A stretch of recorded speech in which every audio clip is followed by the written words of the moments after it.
Hey everyone, I'm Megyn Kelly. Welcome to the Megyn Kelly Show and happy Friday.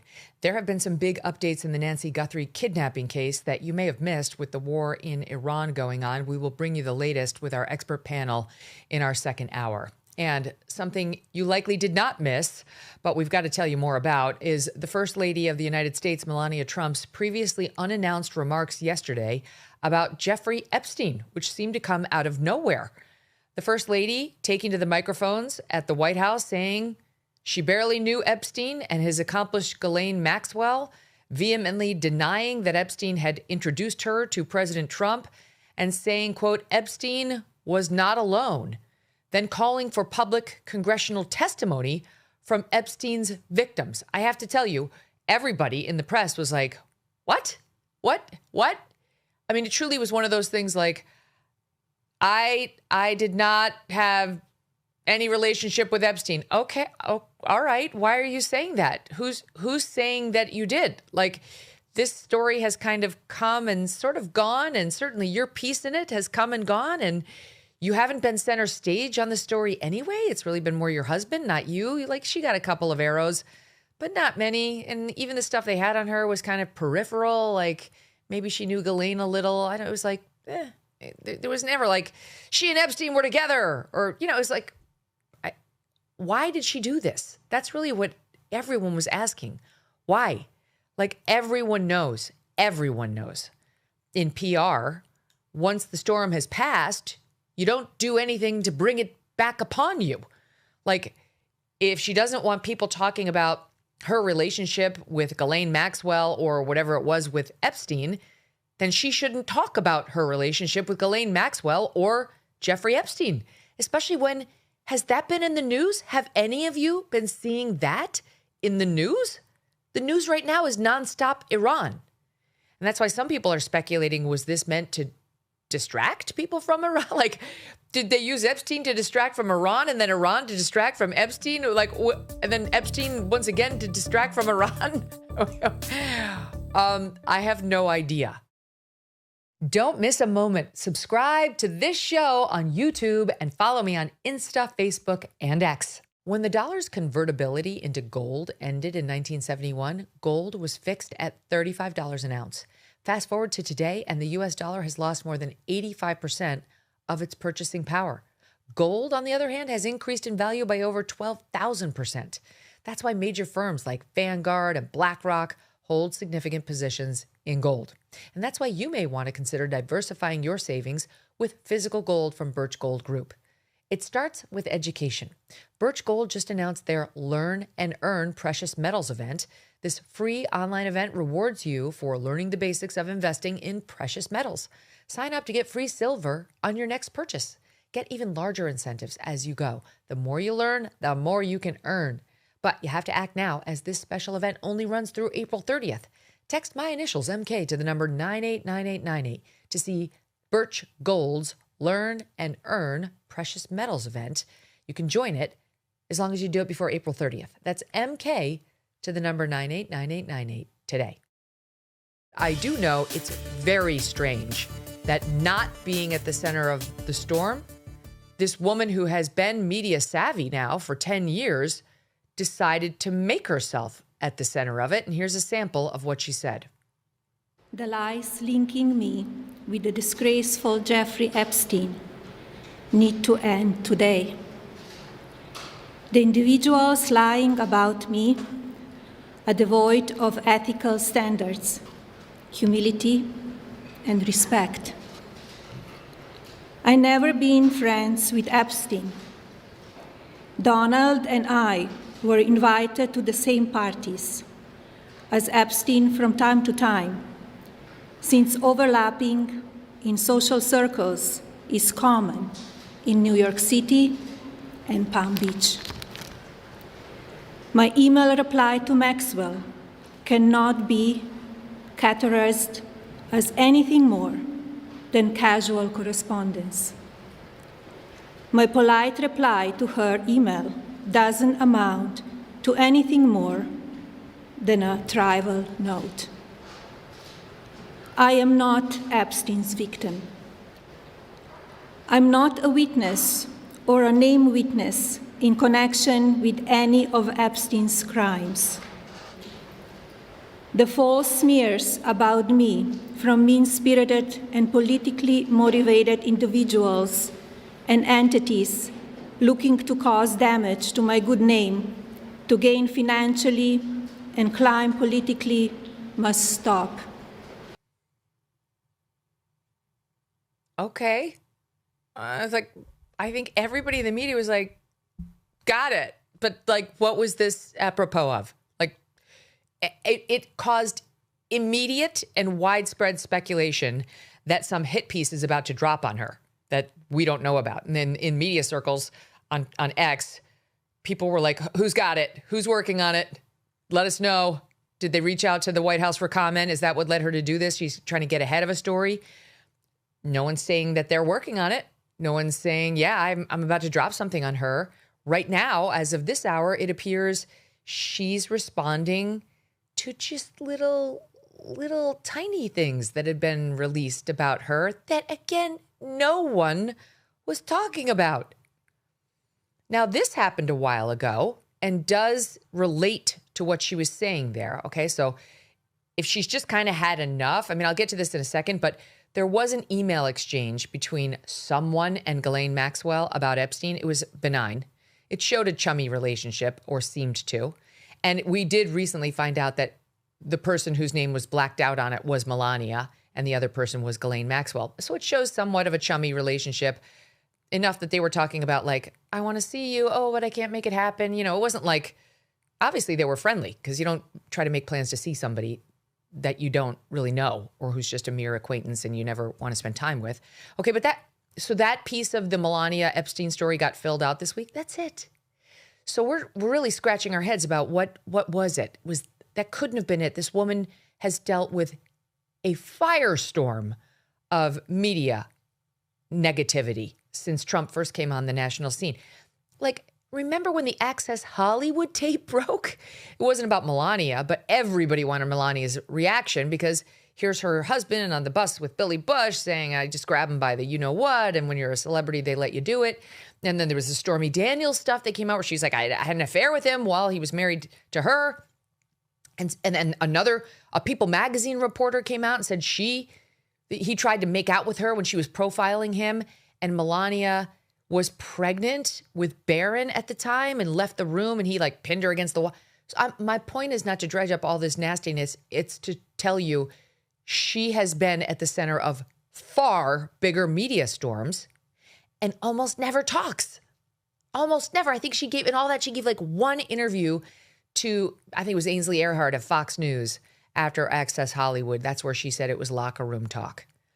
But she does not kind of ever feel the need to go explain herself. She's like a royal in that way. You know how the royals never complain, never explain. That's their motto. It's kind of her motto too. She's more of the field of like, I really don't care. Do you? You know, the jacket she wore when she went down to the immigrations, the separation camps, so-called separation camps. So again, it's so bizarre. So now we've spent the past 18 hours trying to figure out what is it that has upset her. If there is something, unless this is just a way of distracting us from something. Okay, this is what we came up with. One of the media organizations that she called out by name yesterday was the Daily Beast, and they are terrible. They were forced to retract a story and podcast comments by the author Michael Wolff, who wrote a book all about Trump with which he cooperated, and then he dumped on immediately after it hit, because everybody who cooperates with Michael Wolff learns the hard way. That's a bad idea. Wolff, in those comments on the podcast, again, then the Daily Beast wrote an article about it, both of which have been pulled now, alleged that Mrs. Trump was, quote, very involved with Epstein, and even made a claim about when President Trump and First Lady Melania Trump, who was, you know, then just Melania, I can't remember her last name, her maiden name, when they first had sex. Now, keep in mind, Michael Wolff and Jeffrey Epstein spent hours and hours and hours together. I mean, like, we know that from the Epstein files. We know that from my own reporting, which I broke to you. And we broke to you the tapes that we had heard, in which he was far more than an independent journalist. He was a participant. He was an advisor, a counselor, a rehabilitator, Michael Wolff was. So he had hours and hours with Jeffrey Epstein, and here he is telling the Daily Beast that he knows when Donald and Melania first became intimate.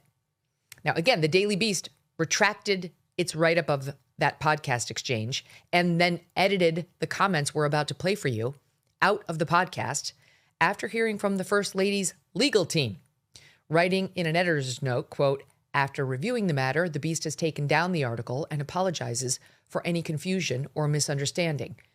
Now, this has all been aired already. This is already out there in the ether. They've pulled it, and clearly they're not standing by it. But she referenced the Daily Beast yesterday, and it seems like this might be what she's mad about. So we clipped the relevant comments before the Daily Beast took them down. This is what we were on this story, of course, from the beginning. We've been tracking Michael Wolff, what he's been saying and so on. So you have the full context of her response and what it might be replying to. Here's some of what Michael Wolff said. She was very involved in this Epstein relationship. I mean, there is this model thing, but, and Epstein talks about, and she's introduced by a model agent, both of whom Trump and Epstein are involved with. She's introduced to Trump that way. Epstein knows her well. Epstein says the first time Donald Trump and Melania have sex is on his airplane. Okay, and now here's more from the First Lady yesterday. But just to reiterate, ripping of the Daily Beast, suggesting they've been lying about her, pointing out accurately she has sent legal threats to them, and they have responded by pulling down their testimonials about her. So clearly they don't stand by what Michael Wolff said. I haven't heard Michael Wolff explicitly comment on it one way or another since then, but clearly the Daily Beast is not standing by that and is responding to the lawyer letter. And here's more from the First Lady yesterday, calling for now congressional testimony from Epstein's victims. And keep in mind, this has been over.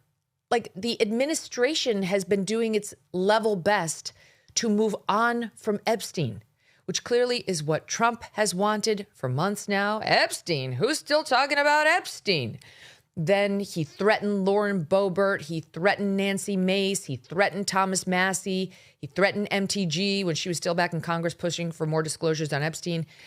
Trump did not want any more coverage of Epstein, and neither did his attorney general. Well, you know that whole story. And we did have a law that he was kind of forced into signing, saying, okay, we will have more disclosures from the DOJ, et cetera. And now that's done. And Todd Blanche, who's now the acting AG, said, we're done disclosing. AG, DOJ, done disclosing on Epstein, kind of putting an unofficial period to the whole story. Now the First Lady of the United States comes out and demands more hearings. She wants the alleged victims to go before Congress and testify. Here, watch. I call on Congress to provide the women who have been victimized by Epstein with a public hearing specifically centered around the survivors. Give these victims their opportunity to testify under oath in front of Congress with the power of sworn testimony. Each and every woman should have her day to tell her story in public if she wishes, and then her testimony should be permanently entered into the congressional record. Then, and only then, we will have the truth. Okay, so some of these women did testify before Congress. They went in September, remember? Some of them stood out in front of the Capitol and they spoke into the microphones that the day of that, and this has happened already. And now, instead of saying, right on, Melania, thanks for standing up for us and making sure every single one of us can testify before Congress or whatever. I don't really know what Melania is calling for, and I don't know what the victims want at this point either. Most of them have been paid out by this Epstein fund already if they have legit claims, or in some cases, even if they might not, but we're able to convince somebody. In any event, They're not happy about this. The victims don't seem happy about this. I'm so confused. Are you confused? Me too. They released a statement accusing Mrs. Trump of, quote, shifting the burden onto survivors under politicized conditions to protect those with power. I mean, I think what they're saying is it's your husband's obligation and his administration's obligation to do full disclosure. Everyone has seen what I have seen and I've been telling you about, which is that Epstein law, the law requiring the disclosure has massive, massive loopholes in it. So perhaps that's their reference. They go on to say, quote, survivors of Jeffrey Epstein have already shown extraordinary courage by coming forward, filing reports, and giving testimony. Asking more of them now is a deflection of responsibility, not justice. It also diverts attention from former Attorney General Pam Bondi, who must answer for withheld files and the exposure of survivors' identities. Still quoting here. Those failures continue to put lives at risk while shielding enablers. Survivors have done their part. Now it's time for those in power to do theirs. Okay. I got nothing. I don't know what she's doing. I do not think that this is an attempt to distract from Iran, because this is a one-day story. I think this is Melania has some bee in her bonnet and felt like it was a bigger story than it is.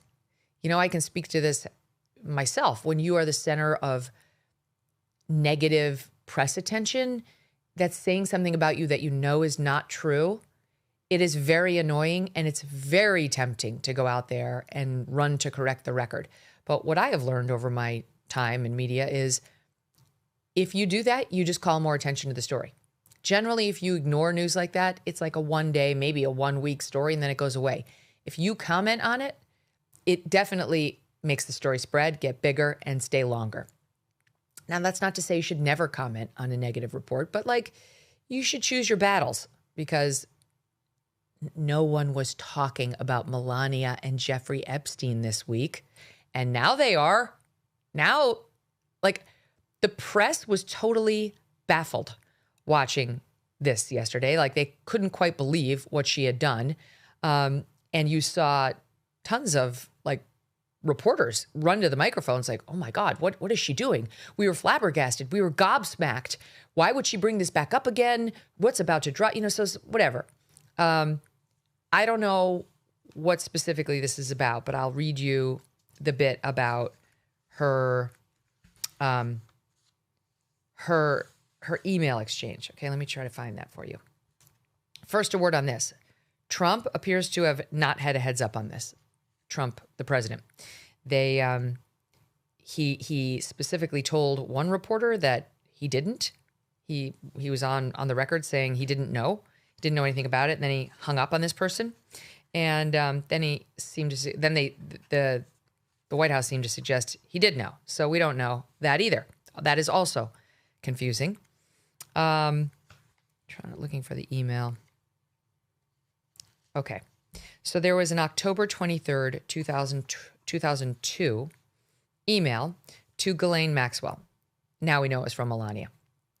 Dear G, how are you?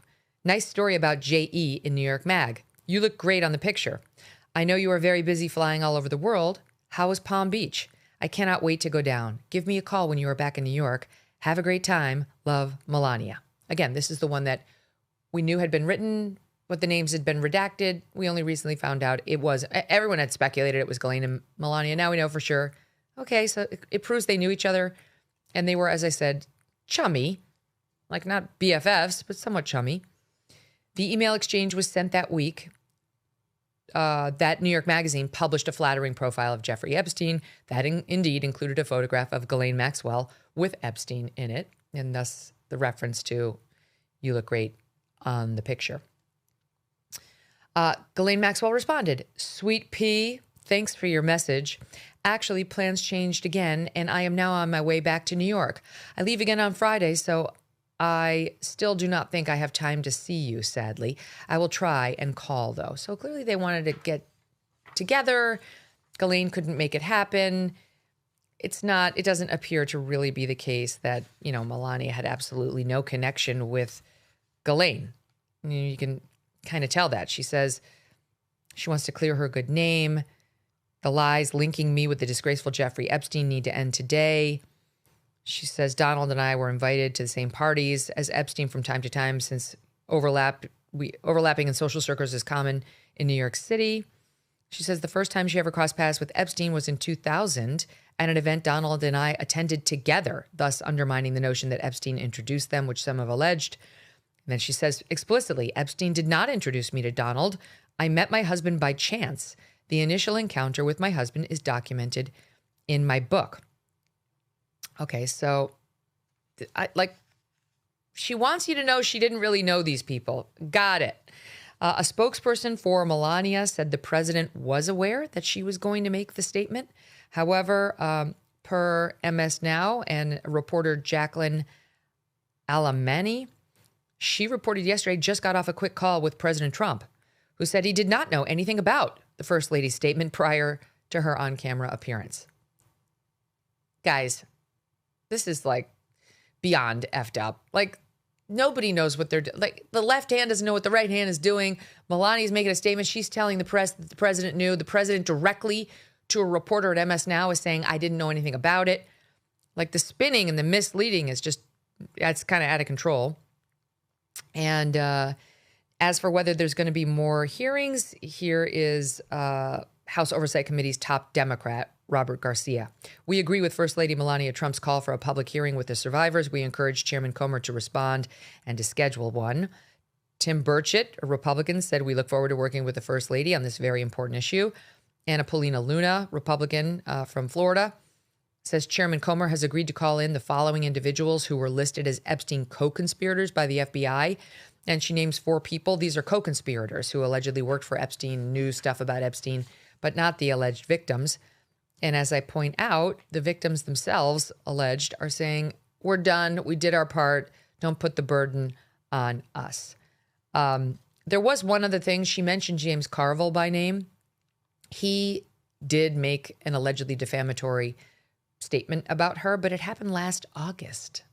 He pulled the comments. He pulled them down. And I don't know. I think the Carville's last August. The Daily Beast thing was last August. But I know that Carville did delete his own comments. And his was also from last August. And he said at the time, we took a look at what they complained about and we took down the video and edited out those comments from the episode. I also take back these statements and apologize.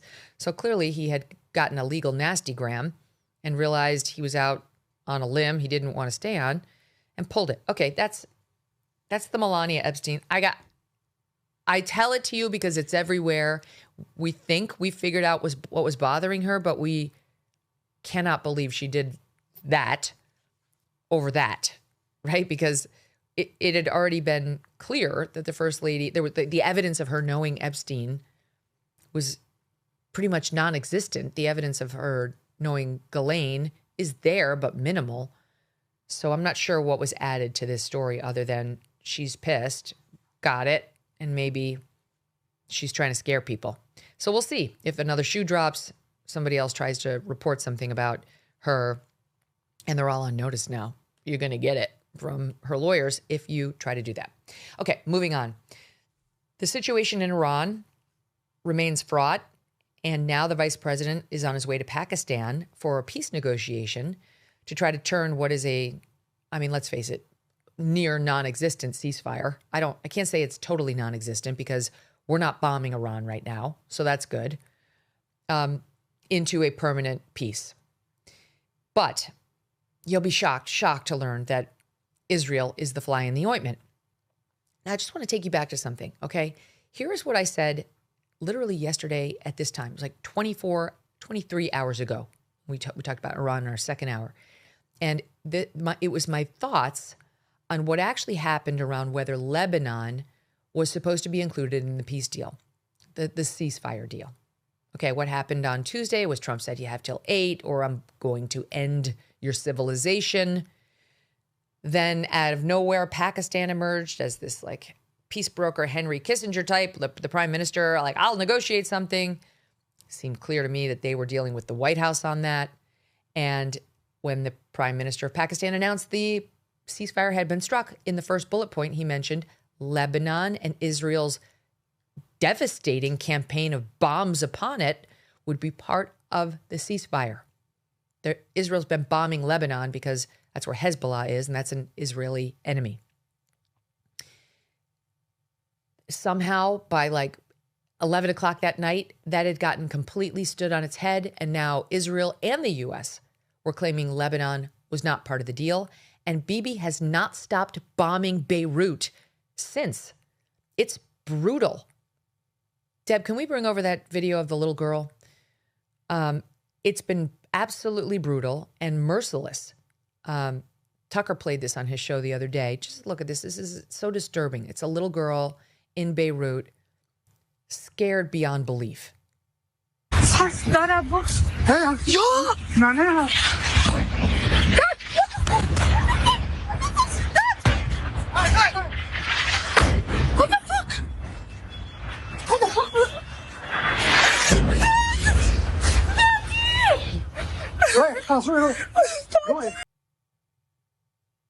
There are so many videos like this online of children in Lebanon who are scared, who are terrified of Netanyahu's bombs.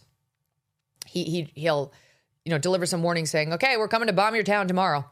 Everybody out. They have no place to go. Where do they go? Think Israel's going to take them? Like, where do they go?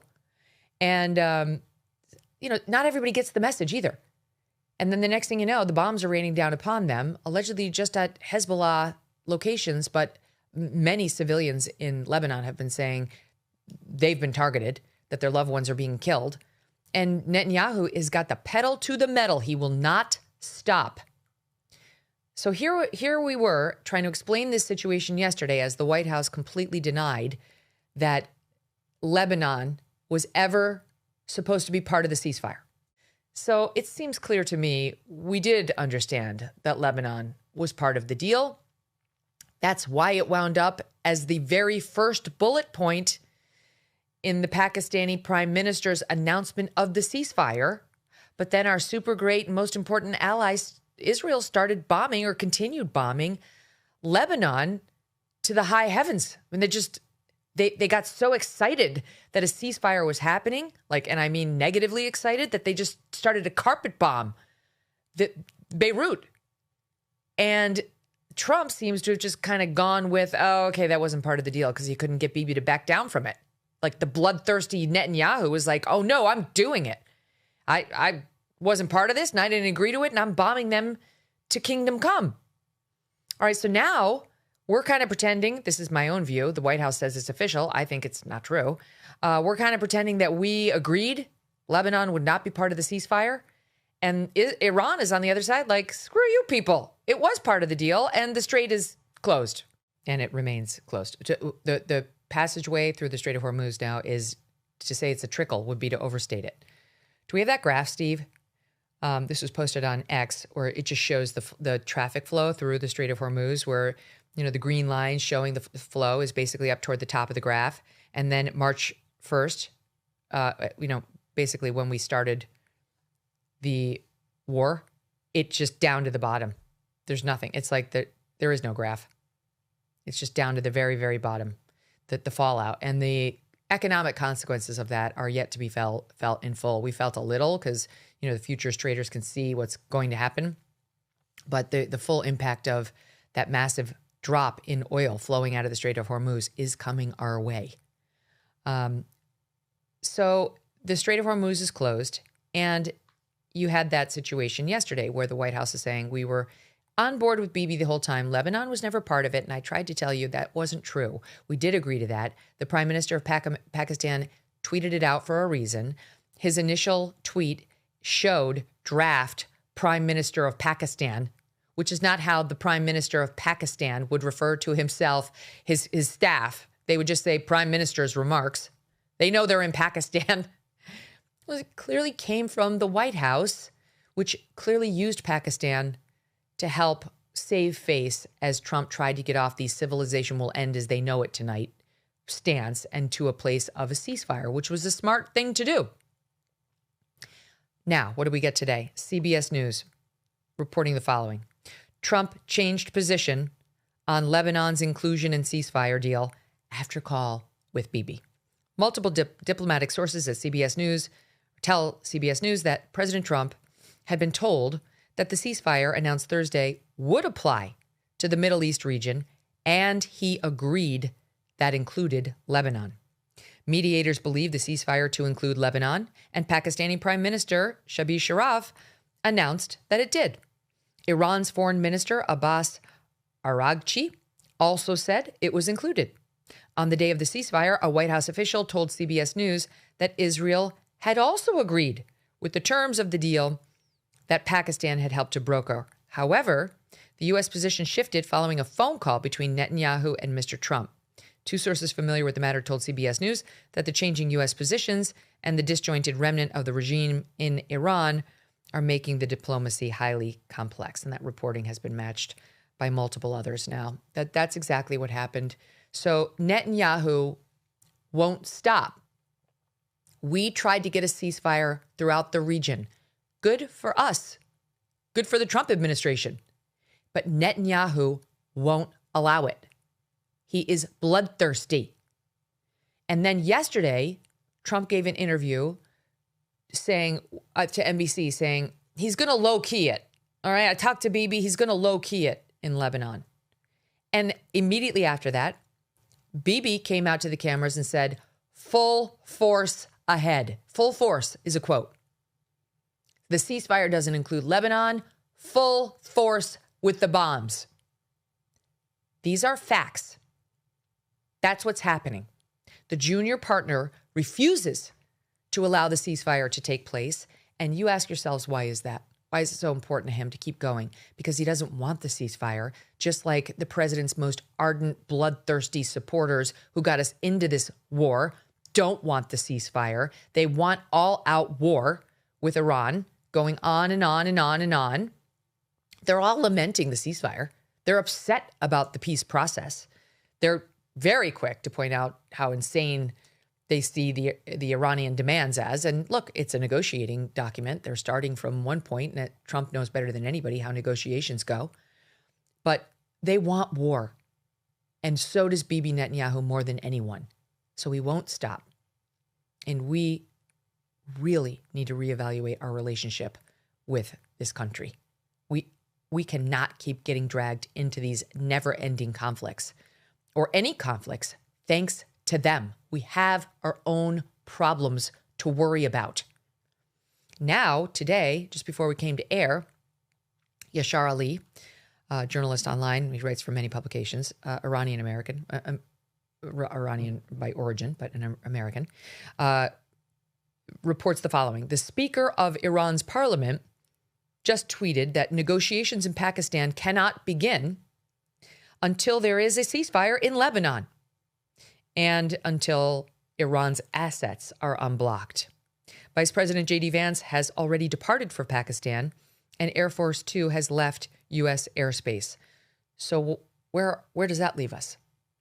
You've got the Speaker of Iran's parliament. This is the one that Trump says we're negotiating with, that this one we can deal with, said the negotiations in Pakistan cannot begin. It's a no until there's a ceasefire in Lebanon. So what do we do about the junior partner?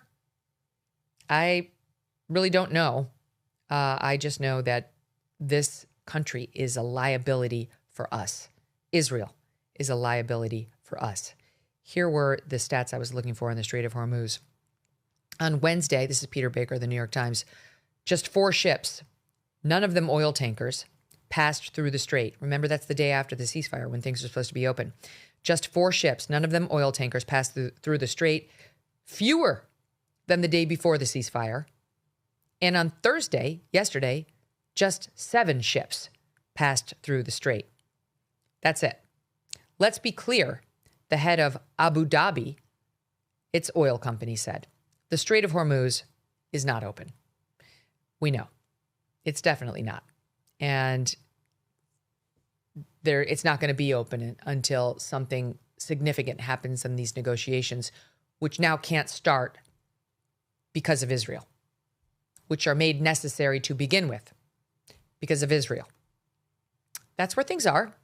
There are also breaking developments in the Tyler Robinson criminal trial, We've got that for you. I'll update you when we come right back after this. Hey, thanks for watching today's full episode. If you're new here, throw us a subscribe. See what you think. Stay in touch. There's plenty more goodness where this one came from. As always, we really do value your feedback. So email me too, Megyn, Megyn at megynkelly.com, or just leave a comment down below. I do read them. I meander over and I scroll through and I find them very entertaining and really appreciate the feedback.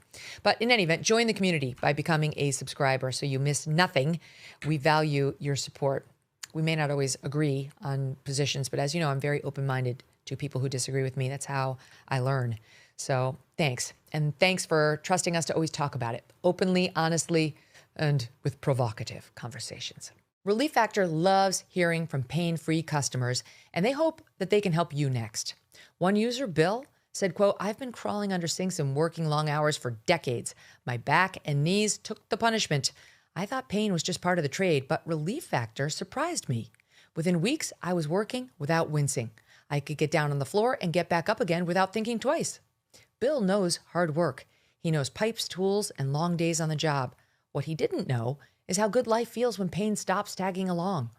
Maybe it's back pain or knee issues that are slowing you down, but Relief Factor may be able to help. Relief Factor is 100% drug-free. It targets the inflammation that can cause pain, so you can move better, feel better, and actually enjoy life again.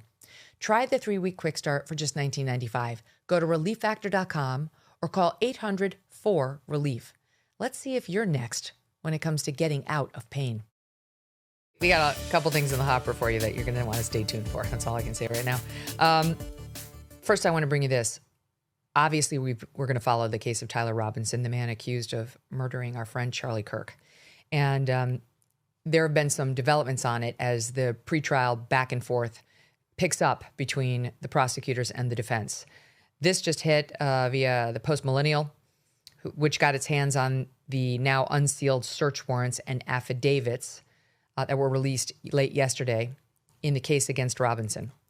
There is the letter from Tyler Robinson to his trans lover, Lance Twiggs, who goes by Luna now, the furry. And part of this was released, but not the entirety of it, previously. Okay, at the time that he was charged, we were told that he had written his roommate a note saying, there was a text message exchange saying, "Drop what you're doing, look under my keyboard." And the roommate then looked under the keyboard and found a note that stated, "I had the opportunity to take out Charlie Kirk and I'm going to take it." So he looked, he found a note, and then we saw the text messages that allegedly proceeded between the two of them in response to the note. Well, now we're seeing the note. And the note allegedly reads, or according to the affidavits, as reported by Post-Millennial, quote, "Luna," again, that's from Robinson to Lance Twiggs, "if you are reading this per my text, then I am so sorry. I left the house this morning on a mission and set an auto text. I am likely dead or facing a lengthy prison sentence. I had the opportunity to take out Charlie Kirk, and I took it. I don't know if I will or have succeeded, but I had hoped to make it home to you. I wish we could have lived in a world where this did not feel necessary.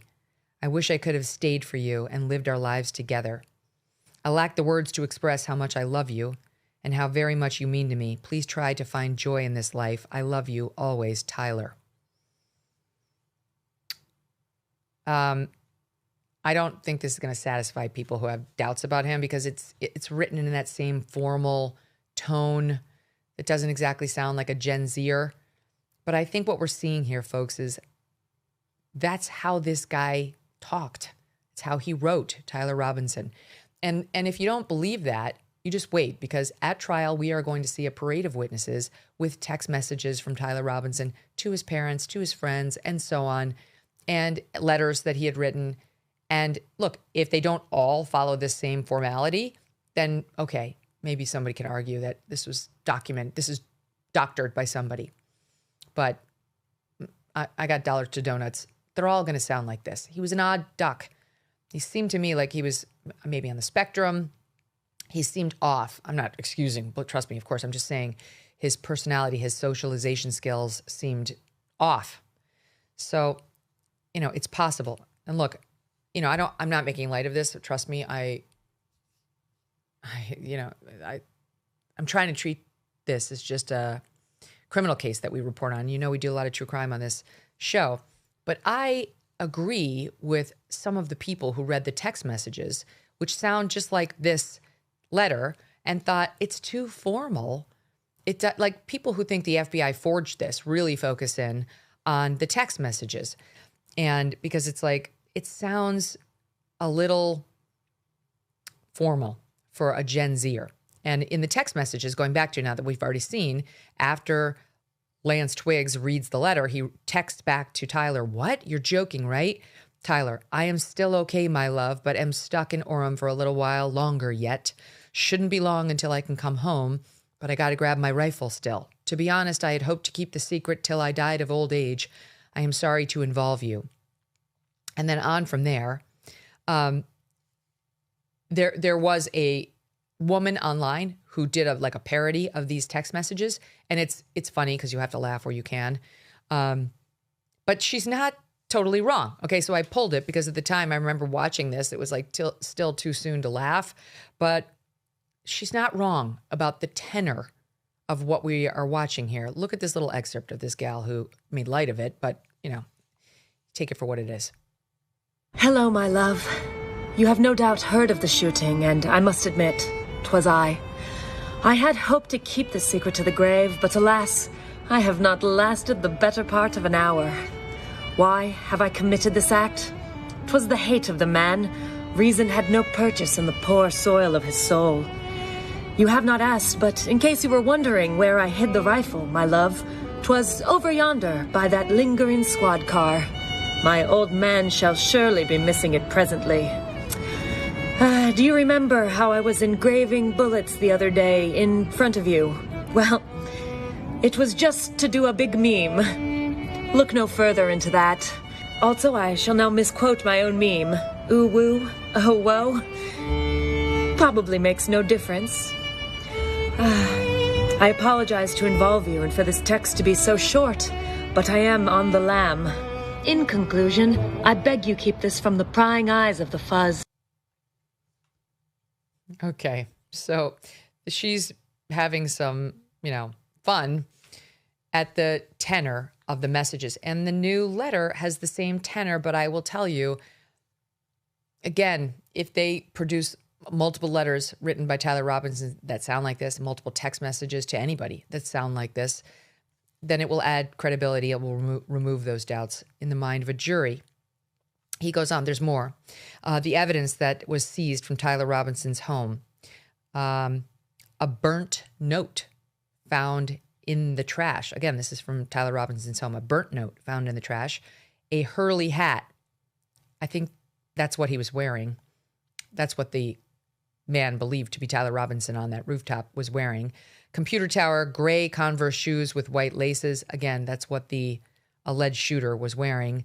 Web camera, documents, headset, Old Navy jeans, Levi jeans, magazine, holster cartridges, blue folder with documents, 6 pairs of blue jeans, computer tower, blank journal, notebook, school ID cards, pistol box, Smith & Wesson, notebook, sunglasses, notebook, leather journal, 2 boxes Remington 30-06 cartridges. That's the kind of gun that he was alleged to have used to kill Charlie. Plastic bag, 5 30-06 cartridges, 1 etched test shot, 15 cartridges, empty plastic Ruger gun box, Smith & Wesson magazines, revolver, holster, passport, 22 Henry rifle, 22 Winchester rifle, 22 Rossi long rifle, HP Stream tablet, boxes of ammunition, and on and on. More laptops, more hard drives, cell phones, another pair of Converse shoes with gray laces, and so on. So all of this will potentially come into evidence. They also got a buccal swab from Tyler Robinson, a DNA test, clearly, and they do talk about having fingerprints and a smeared palm print in the vicinity of the northeast corner rooftop edge of the center building on the UVU campus, where Robinson dropped off the rooftop to the ground below. Cell phone data, they allege, also showed Robinson's location on September 10th at UVU campus, and that a Google Maps route on Robinson's phone led to an area near the university. So all of that is going to come into evidence almost certainly via a law enforcement officer. The local Fox in Salt Lake City reports that the search warrant specifies the buccal swabs came from members of Robinson's family or household. They're omitting the names, but clearly they used family DNA, perhaps before they'd gotten Tyler's directly, to see if there was a match on the DNA they likely have on the gun and perhaps the ammo, and we don't know what else.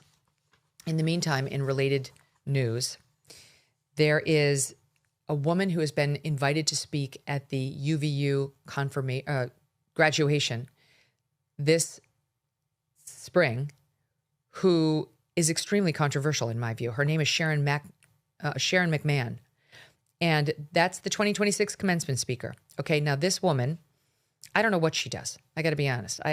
This is what they say about her. They say, meet your UVU commencement speaker. They're honored to welcome New York Times bestselling author, award-winning educator, and America's government teacher, Sharon McMahon, to the center stage. With her debut book, The Small and Mighty, her popular podcast, The Preamble, no, it isn't. No one's ever heard of it, and a newsletter by the same name, she's dedicated her time and efforts to breaking down topics in civics, history, and current events with nonpartisan explanations to help empower informed discussions. Okay, this woman, 2 days after Charlie was assassinated, smeared him, reports the Post-Millennial, with several quotes taken out of context in an attempt to characterize him as a racist with, quote, bigoted ideas that he spread, quote, on a stage that reached tens of millions. She later deleted the Instagram post about Charlie, but a Threads post with her comments is still up. Okay, she wrote as follows. These aren't sound bites. She pulled sound bites completely out of context of Charlie. And she says, falsely, these aren't sound bites taken out of context. Millions of people feel they were harmed, and the murder that was horrific and should never have happened does not magically erase what was said or done. And she goes through things like the Charlie quote about seeing a black pilot and how, he would worry about whether he was qualified. And she completely omits all the context of that, where Charlie was saying, and I don't want to feel that way, but I will now, thanks to the United policy of requiring 50% of its pilots be DEI. And Charlie was saying this is the downside of doing that, of having DEI policies for roles where people's life or death is on the line, depending on the quality of the pilot or the surgeon, etc. This is something that's been used against him, even posthumously, by the absolute worst critics who behave dishonestly, and it's disgusting. And that's one thing. If you want to be a disgusting ghoul, that's up to you. But for UVU, which failed to keep Charlie Kirk safe, failed. You were part of the problem. You told the police you would police the roof. All right, Charlie's security force testified to that. I'm not saying they had nothing to do with it as well. But why didn't the UVU campus police patrol the rooftops as they alleged they would? That's what's been said.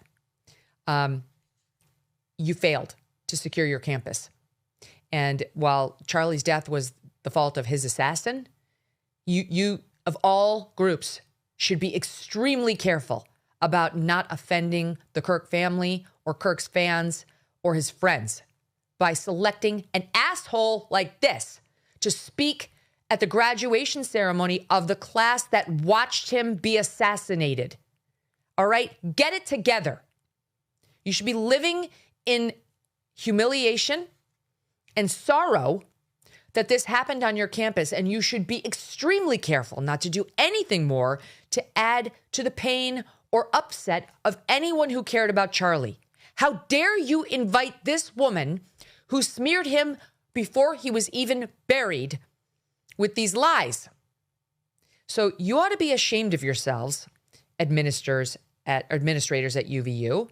And I predict this woman will not be your commencement speaker, because I think people are going to contact you now. And I think you're going to have to deal with people expressing their true feelings about Charlie Kirk and correcting the record this smear merchant tried to create about him. What is she going to do? Is she going to mention something about Charlie in her graduation speech? Do you think she's going to be more honest there than she was on her social media? None of that is acceptable. She is not acceptable.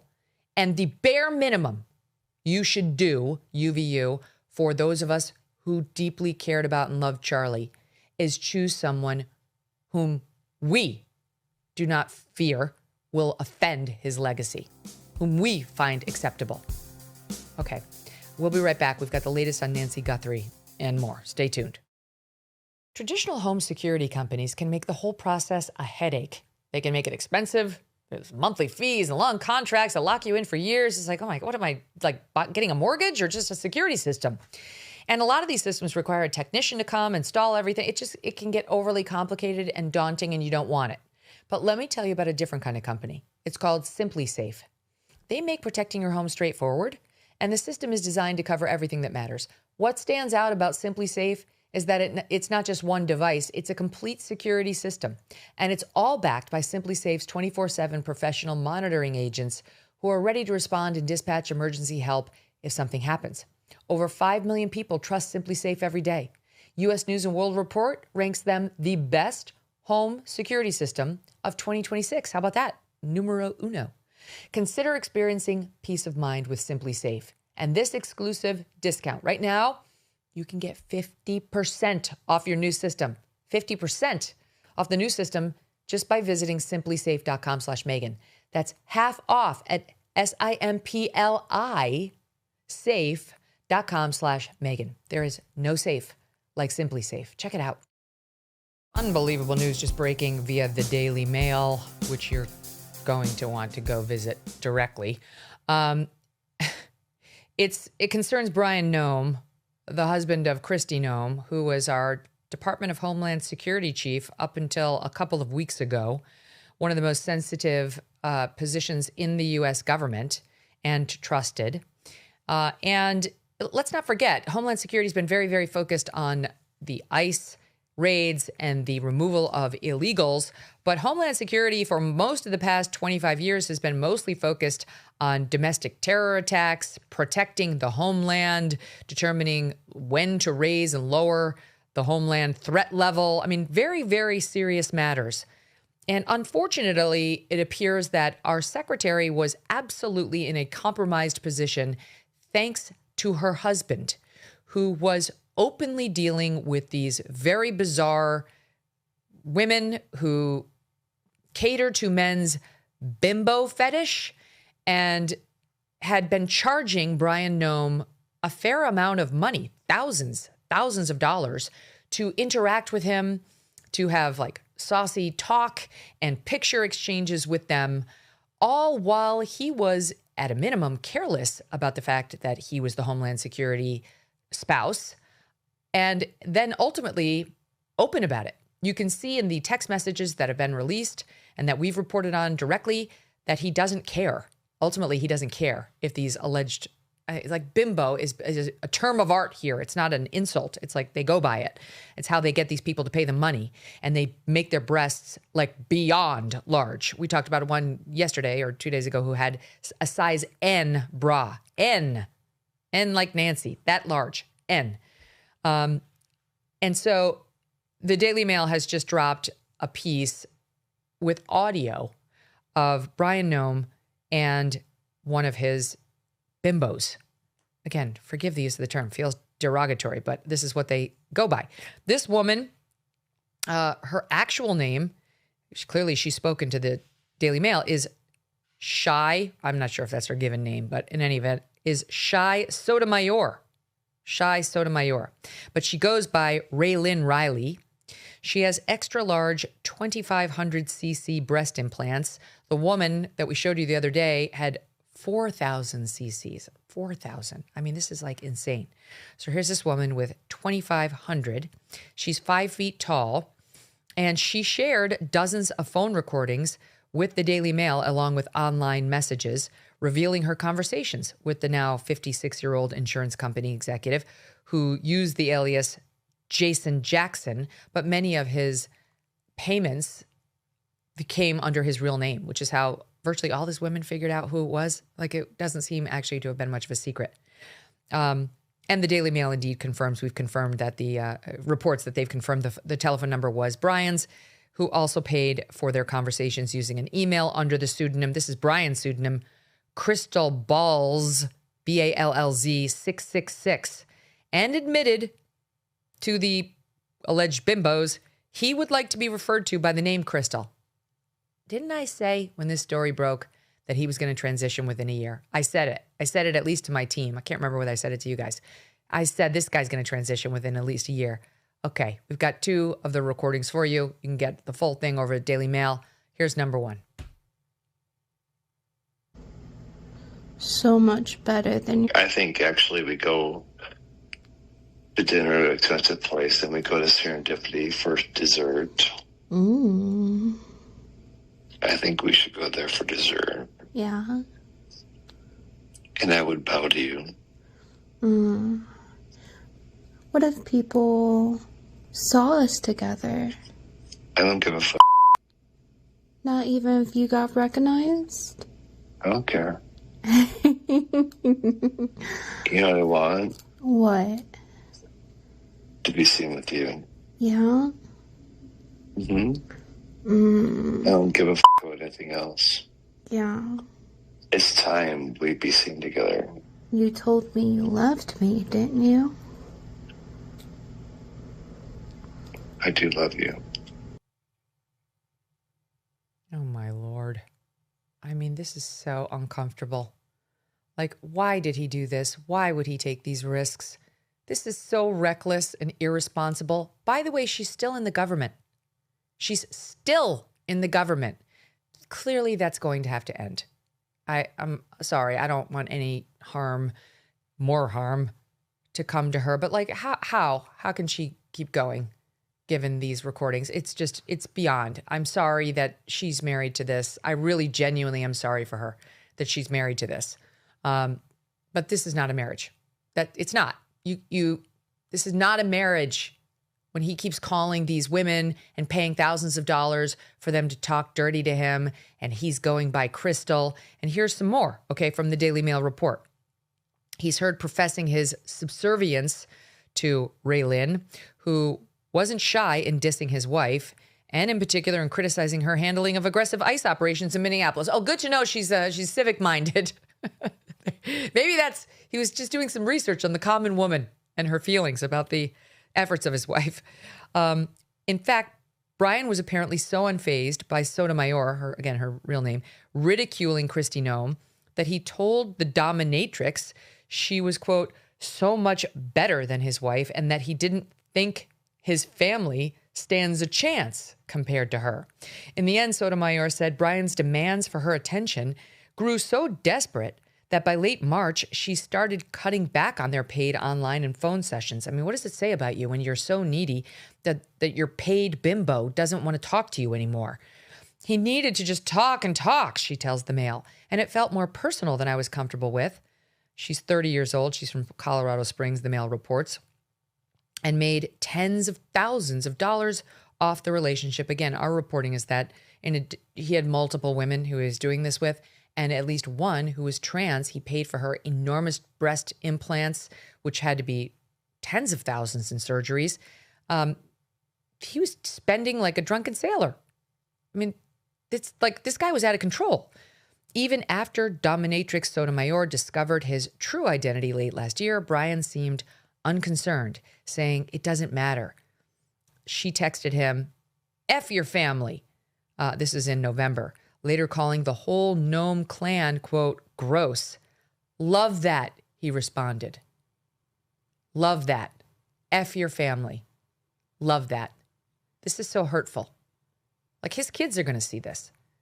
He has 3 kids with Kristi. They're all in their 20s now. I'm sure they've been devastated because while I believe Kristi Noem knew, there's no way the kids knew. I just don't believe the kids knew this. This would be the kind of thing you'd want to hide from your even adult children. And now it's all over the papers. It's all over everywhere. It's ubiquitous. Everyone knows now. And it's this bad that she writes, F your family. And he responds, love that.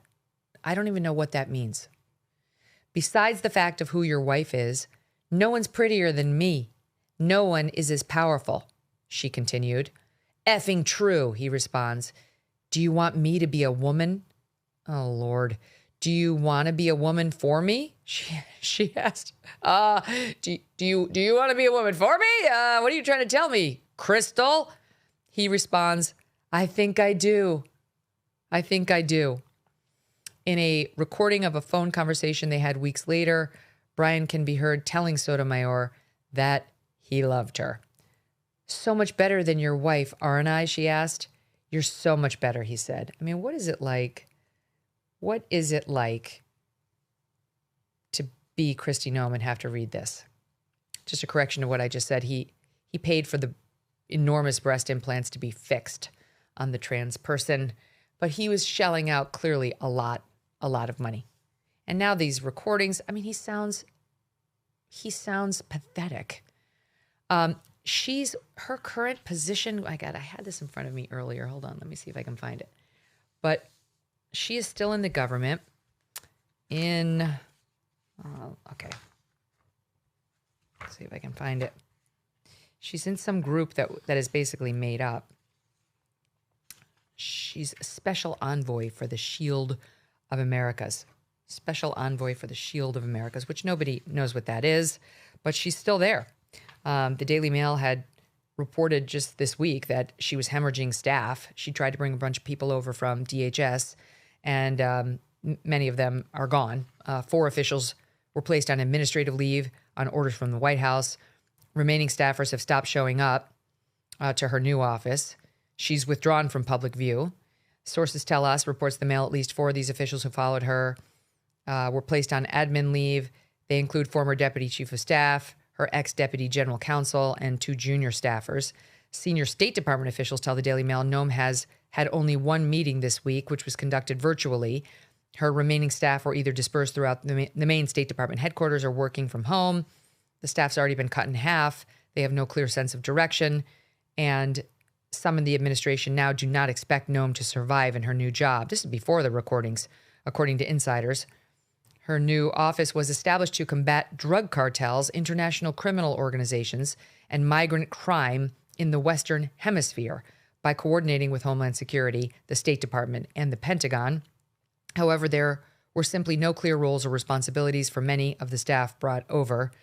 The administrative leave, if anything, is an opportunity for folks to figure out what they're doing, whether that be at the Shield of the Americas, the State Department, or wherever.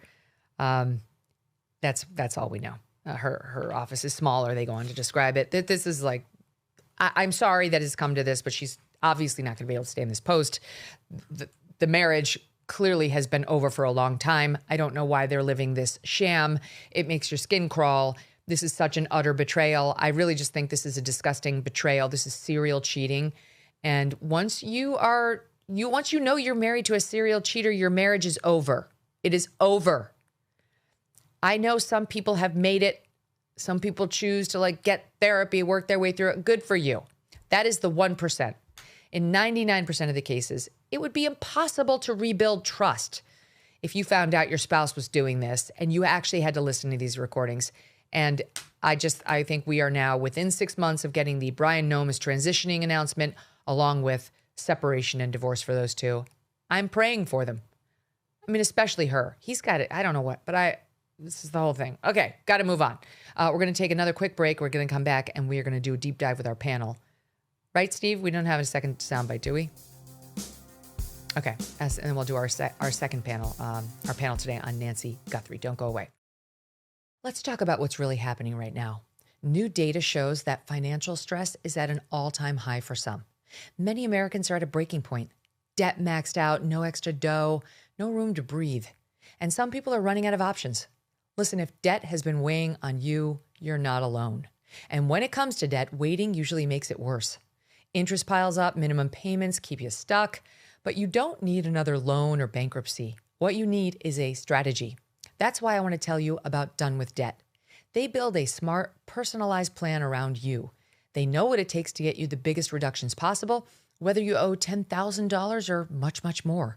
Done with Debt has one clear goal: lower what you owe so you keep more of your paycheck every month. Start with a free consultation. It takes minutes.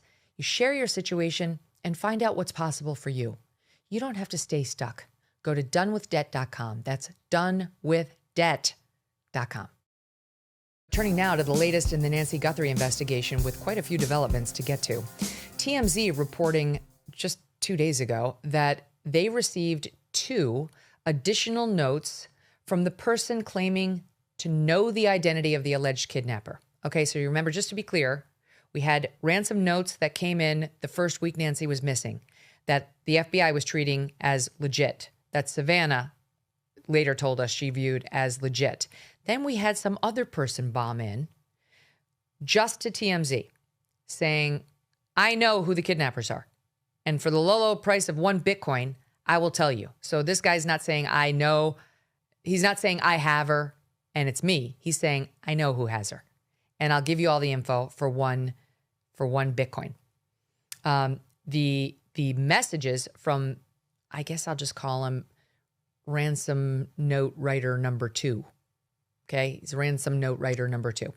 Those messages were sent the very same day, the newest ones, that Savannah Guthrie returned to the Today Show this past Monday. Okay, so this person had already sent a couple being like, look over here, I know who did it. Hey, no one's taking me seriously, I'm getting pissed. And then on Monday, 2 more. So this guy is not going silent. The person who wrote the, ransom note writer number 1, who we think may indeed have been the kidnapper, has gone totally silent. That person wrote not 1, but 2 notes during the first week and then disappeared. This guy's now written, I think, 4, and he's not going to be ignored. He's unhappy that no one's taking him seriously, and he's taking it out on Harvey Levin of TMZ. All right, now, here's Harvey Levin.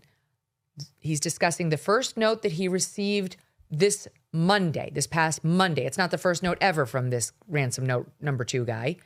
It's, again, I think that guy had already written him at least 2 prior ones, but it's the first one this week. And here's Harvey describing it. We got another letter today from this person, an email saying, I know where her body is and who the kidnapper is. Give me half a Bitcoin and I'll tell you. And this person has been really persistent, knowing that if it's a scam, it's a federal crime. Right. But they also made the point that they wanted to make it clear that they have nothing to do with it. Right. They've been out of the country, but who knows? We forwarded it to the FBI, right, as we have in the past. Right. And for whatever reason, and this is the thing we haven't figured out, you have to assume that the law enforcement, they believe that this person is not legit. Otherwise, they would have advised Savannah to pay the money. My spidey senses tell me that there's something about this guy, because one of the emails he sent said early on, time is of the essence to do this. And then the next day he said, time is no longer of the essence. If he was pulling a scam, why would you say time is no longer of the essence? Right. You want to keep the value high. You want to keep the value high. Yeah. And the fact that he said this made me think, this guy knows something. Yeah. Later that same day, Monday, a few days ago, the TMZ reporting that it received a second note from this same person, this second ransom note writer. This one claims the person, quote, saw Nancy alive with them, we don't know who them is, in the state of Sonora, Mexico. Now, TMZ notes that the sender is clearly not suggesting that Nancy is still alive, because it reports that one of the messages from this guy allegedly writes, quote, she is dead. But the guy's claiming to have seen her alive in Sonora, Mexico, but is allegedly also adding that now she is dead. Okay, so again, that's from someone who doesn't purport to be the kidnapper, but purports to know something about who they are. While Levin and his team continue to debate the credibility of the source, he later went on with Ashley Banfield. And they started talking about the original ransom notes from ransom note writer number 1. And she was probing him on what was in those notes, because those were all taking a lot more seriously. This other guy, I don't know. We'll ask our panel what they think. in the wake of this new info. But those first two notes that came, you remember these are the ones that said, pay us off by Thursday and the price will be $4 million, or pay us off by this upcoming Monday, which would have been 8 days after her kidnapping, and the price will be $6 million. Those are the ransom note writer number one. That's what he apparently wrote in his two. So Harvey spoke with Ashley Banfield about those notes, and listen to this exchange. You heard from the FBI that they believed those first two overtures were really from the kidnappers as opposed to scammers overseas or some ne'er-do-well? Yes, and they are from the same person. Holy cow. So when Savannah said that, she must have had that indication from the FBI. They must have told her that they thought that they were real. Yeah, now what I don't understand is that she was going to pay and for whatever reason they backed off. They had a reason for backing off. And I know they did something. I don't feel comfortable saying it, but they did because they had asked me not to way back then. I don't know if it's changed at this point. But they thought they had a way of tracking that Bitcoin address. It didn't work. Because, look, and they said in the letter that they would kill her if they didn't get the $6 million by that Monday. So it's unclear whether this was foul play or she died because, she was ill, she didn't have her meds. So I have no idea. So the ransom letters did threaten to kill her. Yes. Now that's obviously dark. We kind of thought they might have because, there's always an implicit or else in the letter from a kidnapper demanding money. But there's a lot in there. And I just want to add a little something here, okay? Because you heard him say the FBI believes those first two are from the real kidnapper. Now, we kind of gleaned that when Savannah said, I tend to believe that those first two were real, were legit. And we said explicitly to you on this show, that must mean the FBI believes that because that's where her information is coming from. And now we get Harvey confirming that the FBI believes those first two notes were from the real kidnapper. And so, of course, the next question is, why didn't they pay? If they all believed those notes demanding $4 million and then $6 million were from the real kidnapper, why didn't the family pay the ransom? And wouldn't that have been a great follow-up question for Hoda Kotb to ask Savannah if she could get past her own sniffling and fake crying? Maybe we could have gotten that, but we didn't. So Harvey adds on that they were going to pay, but they backed off for some reason. That's very interesting. I had never heard that. The family was going to pay, but backed off for some reason. And then he speculates there saying, maybe it was because, is really what he's intimating, that the FBI thought it had a way of tracking the person writing those notes. Because remember, the person writing those notes was also demanding to be paid in Bitcoin. And there was a Bitcoin account number in those first two notes. And he said they thought they had a way of tracking that person and the account, but it, quote, did not work. And he said he didn't want to reveal too much. He promised them that he wouldn't, but it didn't work. Well, he already revealed, and the local Tucson station that got the second note, remember there was the first note saying $4 million or $6 million, and we've got her. And then there was a follow-up second note that only went to one Tucson local station. We know very little about it other than it was from the same person and it had the same Bitcoin account. We've had some debates about some unconfirmed reports about what was in it, but we don't know what was in it. In any event, a local station. So Harvey did report at the time that the FBI was considering doing something with the Bitcoin account to track the guy. And the local station expanded on Harvey's reporting. He may have forgotten that he said that because there with Ashley, he's like, and I don't want to disclose, I don't want to say what they did to try to track the Bitcoin account that was in the first two notes. Well, here's what he said back on February 10th. Listen to this. It's at 23C. We're now 24 hours and 25 minutes past the deadline for that payment. And I know you have still been checking for any payments. What are you seeing? So about 12 minutes ago, we saw activity in that account. Activity like what? That's what I can't talk about. There are reasons I can't, but all I can say is there is now activity in that Bitcoin account. Okay, now let me just ask one more question and you'll share with me what you can. But when you say activity, is that you can see money is going into the account, or are you able to tell whether it's money going in or going out? Well, it would only show, as I understand this, money going in. And the only thing you would see is money. And Aaron, that's all I can say. Now, that led many to speculate, has the family paid the money? Did they pay? But then K-Gun, which is the local Tucson station that got the second note, added to Harvey's reporting. They confirmed shortly after that report he delivered on CNN that there was activity in the Bitcoin account, the one that was listed in the ransom email, and that activity is, quote, less than $300.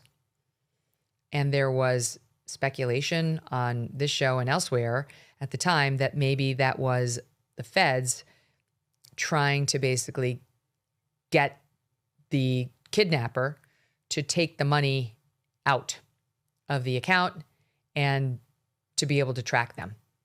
So that, again, Harvey reported that on February 10th. That was a Tuesday. It was the day after all the deadlines had expired. Remember, because it was supposed to be on Thursday, the 5th, was the first deadline for 4 million. And I think Monday, the 9th, was the second deadline for 6 million. And so this is Tuesday, the 10th, with Harvey saying some amount had been deposited into the alleged kidnapper's account, and K-Gun adding to that saying it was under $300. And that is what he clearly is now expanding to Ashley Banfield, saying they thought they had a way of tracking the person who was sending those first two notes, but it did not work.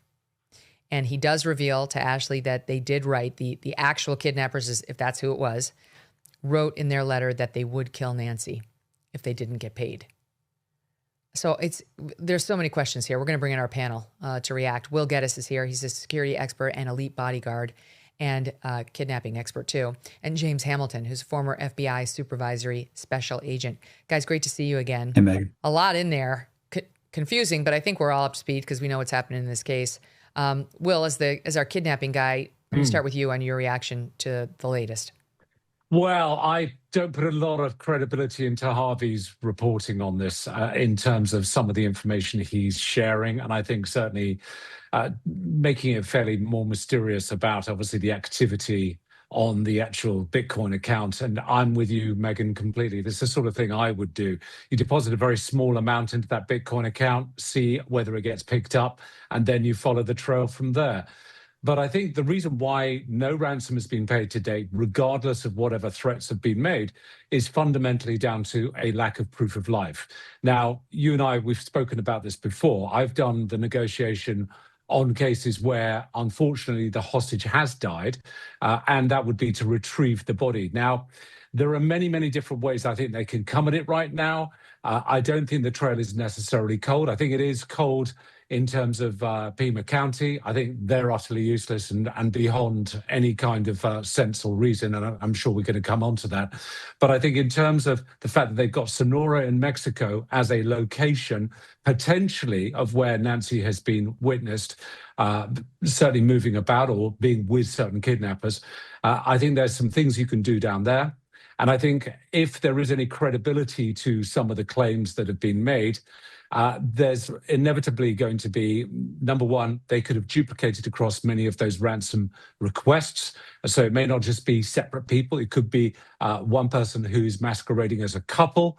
And I think also the other issue, which is really key, is the fact that it's an individual who is unwilling really to help, even in an instance where he says, or they claim, that Nancy has now died, that they are willing to necessarily help without some sort of payment, which would say to me they're connected to the kidnappers. Okay, that's so interesting. So just to be clear, because it's very confusing, the ransom note writer number one, who the FBI thinks is legit, according to Harvey, said we are threatening to kill Nancy. Yeah. But did not say they had killed Nancy, or at least they may have, but we haven't heard that from Harvey or from the FBI. Mm-hmm. Ransom note writer number 2, who says, I don't have Nancy, but I know who has Nancy, says she's dead, says she was alive, and time is of the essence for you to make this Bitcoin payment to me. Otherwise, something bad's going to happen. And then the next day comes out and says she's dead. Now she's dead. And Harvey, you may have heard in one of those sound bites, says, James, why would he, if he's a scammer, the second guy saying, give me a Bitcoin and I'll tell you who did it, why would he say she's dead? Like, that doesn't sound like a scammer. A scammer would be keeping his fake kidnapping victim that he's got all the information about alive to keep the incentive to pay him alive. Well, there's a couple of things also that Harvey's saying. One is persistent. He kept saying this individual is persistent, which I equate to, obsessive. And obsessive is usually what you find with stalkers and people who are mentally maybe not the same as you and me. And so those are the things I was keying in on. And, live or dead, or the person number 2 that you keep, as we're separating these two, note writer number 2, they just want some money. Dead, alive, it doesn't matter. Half a Bitcoin is what, 36 grand? It's not a lot of money. And so they're grabbing at straws here. I don't, I feel like the second one, it feels very scammy to me. The first one's interesting. I certainly would like to talk about that a little bit more. But number 2, no, I think Harvey's not correct. I think it's consistent with a scammer. All right, let me tell you what ransom note writer number 2 has sent, because by my calculation now, it's a total of 5 notes. The one who we're calling a scammer. He doesn't like to be called that, James. Okay? Yep. Wednesday, February 11th was the first one. It was a new note demanding 1 Bitcoin for information on Nancy's case, sent to TMZ just before 6 a.m. And the sender claimed that they had been unsuccessful in reaching Nancy's kids, Cameron and Annie, by email and text. TMZ reported, that the note reads, if they want the name of the individual involved, then I want 1 Bitcoin to the following wallet. Time is more than relevant. There is a legitimate Bitcoin address in this note. It is a different one from the one that was in the original 2 ransom notes, the ones that we think may have been legit. Then comes the next day, Thursday, February 12th. He writes again. Just after 9 a.m., TMZ receives a second email from the same person as the day before. They complained, this person, I am not being taken seriously. They say he makes some ominous statements in the email, reported TMZ. TMZ was cooperating with law enforcement by not disclosing the specifics. One thing he makes clear, the situation has changed from Wednesday to Thursday. Harvey's now revealing that on Wednesday he said she was alive, and on Thursday he said she was dead. As for why the guy wants a Bitcoin, he says he will need money to lay low after identifying the kidnapper for fear of retaliation. He also worries he might be, quote, incriminated like that Carlos, the delivery man who was detained and released by cops, but like that guy. He ends by saying this is his final attempt to help. Until the next day, February 13th, where he writes again. And TMZ reports they just received a third email from the man who claims he knows the identity of the kidnappers. He has upped his price. The email says he's contacting TMZ because he doesn't trust law enforcement. He's using TMZ as an intermediary, telling authorities, you don't trust me and I don't trust you. There's another important change, reports TMZ. He says when he gets the initial payment, because now remember he was like, I want half a Bitcoin now and half later. When he gets the initial payment, he will give up the name of the main individual. Referring to the main individual clearly suggests there are accomplices. He refers to the current state of Nancy Guthrie, will not be specific. So again, he appears by now to be saying she has died. That's number 3. Then we get to number 4, Sunday, February 15th. So that's 4 letters in as many days. And there he claimed at 9:36 p.m., I know what I saw 5 days ago south of the border, and I was told to shut up, so I know who he is, and that was definitely Nancy with them. So again, trying to titillate. And then finally, we get to what technically now are notes 5 and 6, but as of this week would be 1 and 2, which we went through, where he demands for 1 Bitcoin to deliver them on a silver platter, saying the offer still stands. He's not suggesting Nancy's still alive. In the first note, he does say she is dead. The first letter says it's unbelievable that millions have been wasted, and yet here I am willing to deliver them on a silver platter since the 11th of February for a Bitcoin, but I am disregarded as a scam. They are free, and the case is frozen, but the egos remain hot when it comes to me. Arrogance at its finest. Just FYI, the wrong use of the possessive of the apostrophe twice in that last phrase. They are free and the case is frozen, but the egos remain hot. Egos is E-G-O apostrophe S, incorrectly. When it comes to me, arrogance at its finest. That its should be I-T-S. Instead, he puts an apostrophe between the T and the S. So I'm not sure how well educated our guy here is. And then in this same note, the first of this week, but the 5th overall, he tries to distance himself from Nancy's kidnapping, claiming that he's been out of the U.S. for more than 5 years and had nothing to do with the, quote, horrific crime.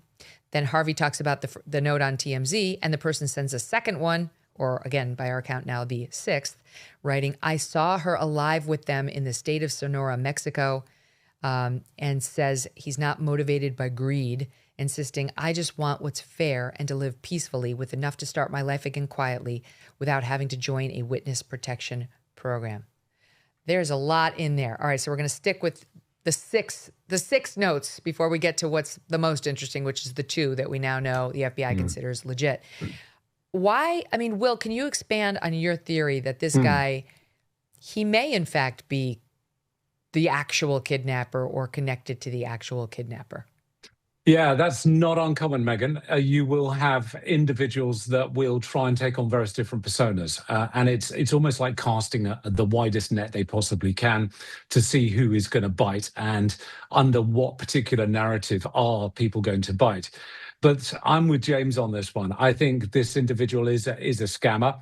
There's a lot of desperation behind this, and there's no substantive evidence that's being given to support his claims that he's either seen Nancy or he knows her specific whereabouts.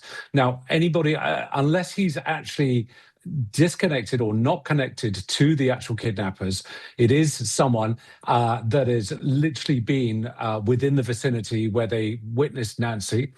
I would say this individual is still involved in some degree of criminality, because otherwise they would work with law enforcement. I'm sure the Bureau would work very well with him, and Savannah would be more than willing to pay some kind of bounty, probably more than $35,000, to retrieve her mother's body so that they can give her a civilized funeral. Now, the biggest issue that I have is the fact that there's been zero proof of life. There's been zero substantive evidence.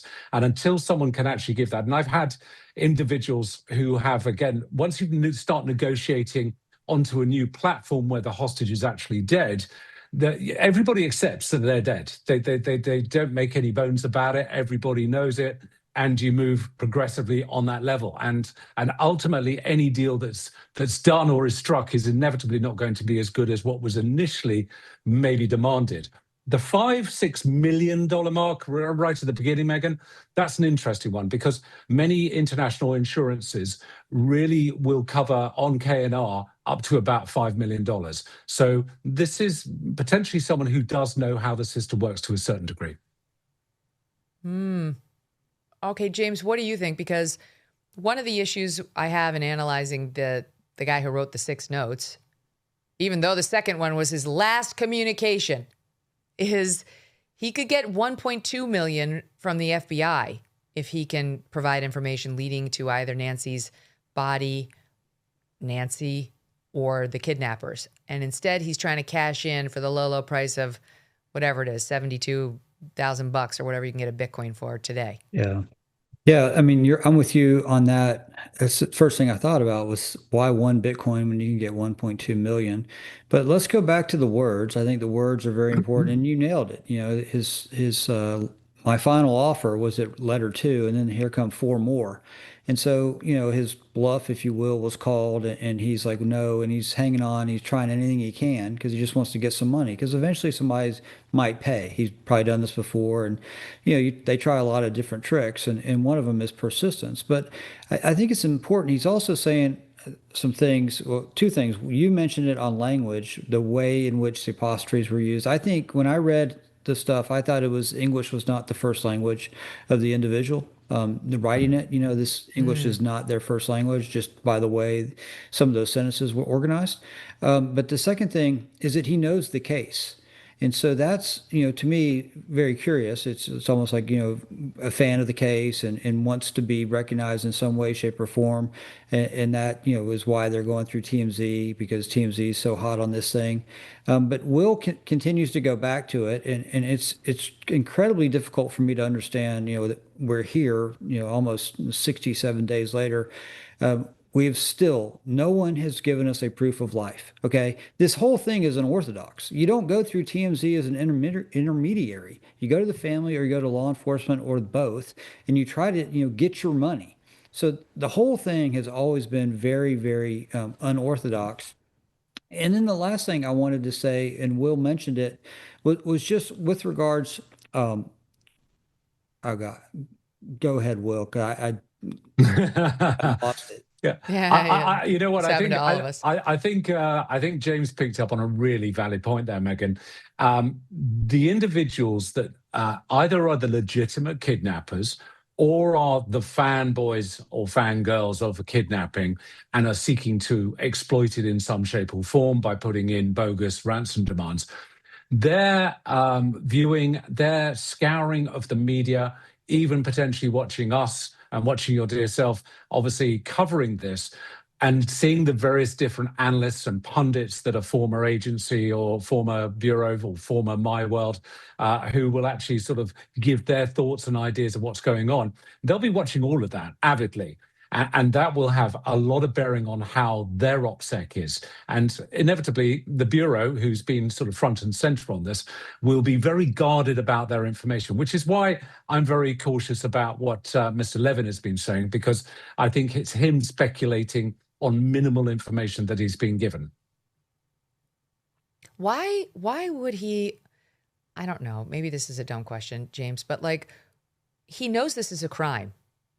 I mean, he knows this is a crime. He knows that the law enforcement's all over this case. The FBI is involved. Does it seem at all reckless to send not one, not two, not three, not four, not five, six felonious notes to Harvey Levin at TMZ? Like, is that, I know these scammers love to scam, but it's one thing when you're calling grandma, and it's another when you've got the eyes of the FBI and multiple cops looking at every single thing you're doing. Yeah, I mean, a couple of things there. One, they're not concerned at all about consequences. Or two, they just don't think that that'll actually happen because they live in a country where they don't think, the FBI is going to be able to come get them, or that the crime is not of such, severity that the Bureau would, go down and snatch them up.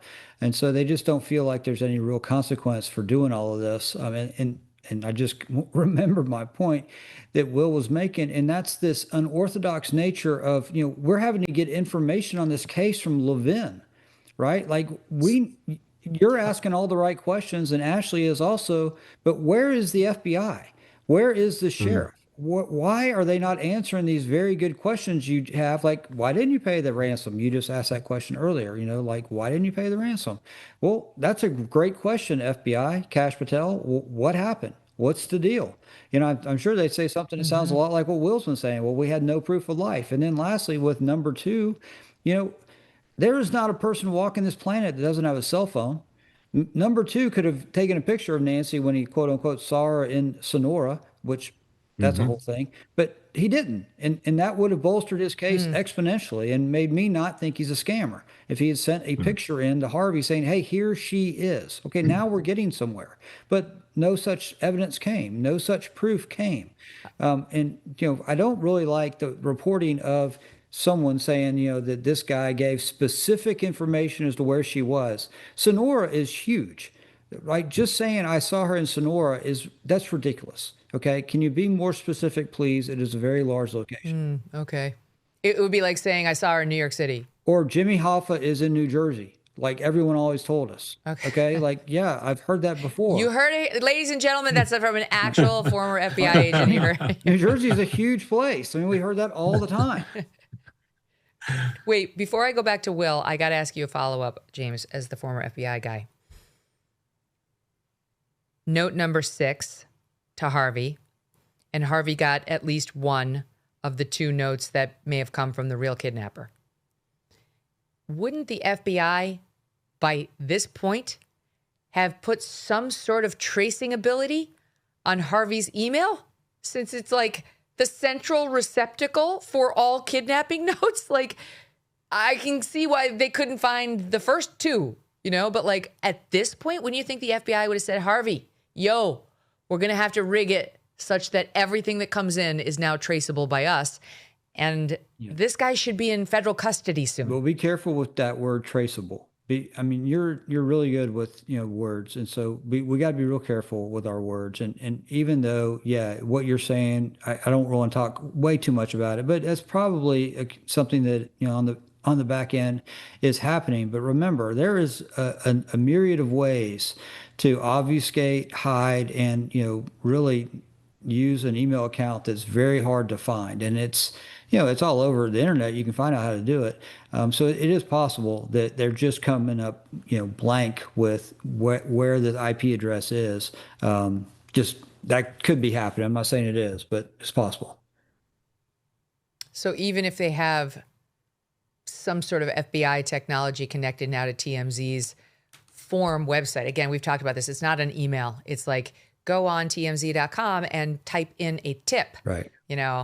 So-and-so just got arrested for drunk driving, and you just submit. And so the information that you have to provide is minimal, and the information of your computer is apparently, or at least you can make it untraceable, because they would have traced it by now on both the first ransom note writer and this second guy. Or very, very difficult. I mean, there's, not to get too much into tradecraft, but there's all kinds of cafes where internet cafes are popping up, and you can go in fictitiously, get on a site, put in some information, and then leave. And then, the Bureau or whoever's investigating it, they got to go and get camera footage. If there is such camera footage, if the person hasn't, obfuscated their face, if they paid cash, I mean, it's really hard. It's hard to capture them. Go ahead, Will. Yeah, I mean, James is absolutely right, and I don't think we want to do a DIY on how to kidnap someone on your show. But if they've used an email account, there are ways to reply to that email account to actually put a bit of script behind it.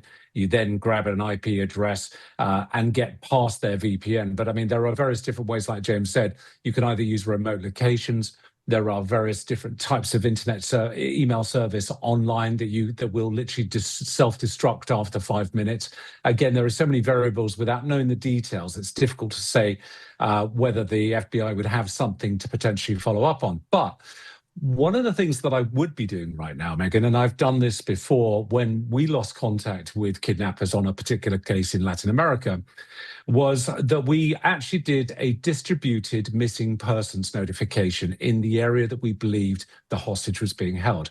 Now, Sonora is big, but it's not that big. And I would be rather spending $35,000 putting out flyers, doing optimization through local Facebook, various chat groups, to anybody who could potentially provide either a witness account of them seeing where Nancy is, or reporting any other detail that they can with a bounty attached to it. And you're hitting a low income sort of community. And so you could put a bounty at a fairly rational level that would incentivize people to potentially call in and notify any information that, again, could be followed on. It's been very successful when I've used it. It's been successful, I know, for other teams who've used it. Well, what can we talk about the 36,000? So, ransom note writer number 2, he wants 1 Bitcoin, half now and half after he delivers. And that's 36 grand times 2. Mm-hmm. It's not that much money. Guys, I'm tempted to pay it. Right. I just feel like I'm not going to. Don't kidnap my relatives. But like Savannah, that she could easily afford that. So does that tell us that the FBI 100% thinks that this guy is fake news because she could easily afford that. I think she probably makes that in a day. And so, like, just to shut this guy up or just to, like, see or just to maybe trace, right? Because when they take the money out of the account, there's some traceability at that point. Like, why not just do it? Because it's a punt. It won't. Oh, sorry. Yeah. Go ahead, Will.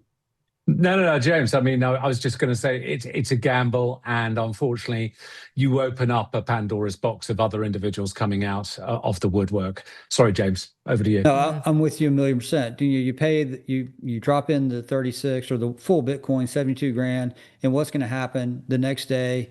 Oh, by the way, I'm going to need a little bit more because I have a new problem that's just come up, and I really want to get you the information, but I'm just going to need one more. And they got you on the line, so they figured they're going to keep milking you. I mean, this is how scams work, and they prey upon immediacy and feelings and all of these things, and that's why they're good at it, and that's what happens. But I think if isn't it worth it just to nab him though? Like if you have a chance of nabbing him once he what do you mean withdraws the 36,000? What do you mean? How do you right? Like you mean arrest him? Yeah, in Mexico. Like once he withdraws the money. Well, is he if he's in Wherever Mexico? I think he's probably in a foreign country. If he's in Mexico, that's very, very difficult to do. I mean, the Bureau can ask the Mexicans, but they're not going to have FBI agents on the streets of Mexico just snatching a guy up, taking his Bitcoin out. It doesn't work like that. All right, stand by. I'm going to get you to finish that thought, and we're going to talk about the so-called real ransom notes in 1 minute. Don't go away. We're going to carry over. They have done everything they can, from what I understand, to figure out who sent these notes. They were on with my IT team for hours and hours and hours, working with my IT team, and they came up dry. And they could not find it, and they still haven't found out who wrote it. This is a cold case, and they're just waiting for one of those breaks that often comes. But they are at a dead end right now. That was more of Harvey Levin speaking to Ashley Banfield. Cold case, dead end, not what you want to hear when your 84-year-old mom remains missing. Welcome back to the Megyn Kelly Show. Will Geddes and James Hamilton are back with me. Those words are just so ominous, James. Cold case, dead end. They've got nothing. They've got like these two little notes that came to Harvey on Monday seem to be the most promising thing, but we all, well, you and I think they're a scam. Will also thinks they're a scam, but thinks there's a possibility they could be related to the actual kidnapper, that we can't rule that out. But they've got nothing, which is why I'm back on pay the $36,000. Watch them withdraw that money from the Bitcoin account and see if you can find something that leads you to this guy, just to at least see whether he's legit. And let's play that string out just a little bit more. If the individual is in another country, which I think they are, then, and we don't get them, by the way, what are they going to do? They're going to tell 5 or 6 of their buddies, hey, this is what happened, and I got it. And guess what Harvey's going to get tomorrow? He's going to get 6 more letters, right? All from and they're all going to have a little bit of salt, a little bit of touch of realness, enough to get him to report on. And it's worth a shot. Why? Well, I just got 72 grand for doing nothing. I might as well try it. And that's a lot of money in certain parts of the world. So that's why I wouldn't do it. And there's just no guarantee that on the back end I'd have the support to actually make the arrest, right? What do you make of the fact that, well, let's switch now and start talking about the ransom note writer number 1, who now we know from Savannah herself and now from Harvey revealing what he was told by the FBI, that they both thought this was the actual kidnapper, which is, that's quite a headline. We kind of gleaned it from Savannah's soundbite, but now you have Harvey saying the FBI thinks it's the guy. It was the guy. Explain to me why they wouldn't have said, Savannah, we think this guy actually has your mom. I can't remember whether they knew they received the note on Nancy went missing overnight Saturday to Sunday. They either got this I think they got it on Tuesday. They definitely had it by Wednesday. And the first deadline was Thursday. Pay $4 million by Thursday and you can have her, or pay $6 million by Monday. Why on Tuesday or Wednesday wouldn't they have said, this is legit? we think it's legit. Look at these descriptions of what they saw inside of your mom's house. Let's pay it. I'm sure Savannah said, let's pay it, right? $4 million. It's a lot, but it's your mom. Would the advice always have been not unless they can provide proof of life? Absolutely, Megyn. It's one of those things, and we're going to circle back to this again and again. It really does come down to proof of life or proof of death. It's one of two things. Whoever and how legitimate they may sound really cannot be substantiated until you have it. The one thing that I am disappointed in is that there hasn't been a change in tack, either using Levin or the FBI making a direct statement, or even Savannah making a statement of re-strategizing how to retrieve her if she is dead. Because at the moment, as Harvey Levin says, it's pretty much stalled in the water. Nothing is going to happen. And until such time, and that's the hard part. When you're doing a negotiation, the hard part is the time period between when you anticipate the next contact's going to be made. But during that time, you do what we call contact preparation. So you prepare yourself for all types of responses or solicitations that might possibly be coming through from who supposedly is the kidnapper. But it, again, comes back to, look, guys, we'll give you the money. We don't have a problem with that. We will pay you your amount if it's reasonable and practical to be able to do so. Because again, depending on how it's delivered would be very, very hard. I certainly can say without incriminating myself, in certain parts of the world, if you're trying to pay $3 million plus, getting that kind of money locally or getting it into that location is very difficult. And if that was going to be in Mexico, that would be a challenge, regardless of however easy people might believe it might be. So really it comes back to proof of life, Megyn, until they could prove that, or proof of death. And it only has to be a photograph of Nancy to be able to do so, or video of Nancy, ideally, that could be obviously verified that it's not AI'd or deepfaked or anything else. Then, unfortunately, it's always going to be a stalemate. I mean, there was communication, James. We know that the family, they came on camera, the three of them. That was the first we saw them. After Nancy had been taken, they were holding hands. Savannah spoke mostly, and they said, we need to know that you have her. They did. That's the video in which she said, talk to her and you'll see, she's a nice person. But she said, we need to know that you have her. So she was asking for proof of life. And there was a second communication that we don't know anything about. I mean, we had one report from Nerdy Addict, who's been all over this case, but it's unconfirmed that maybe that second note had some more details in it, possibly about Nancy no longer being alive.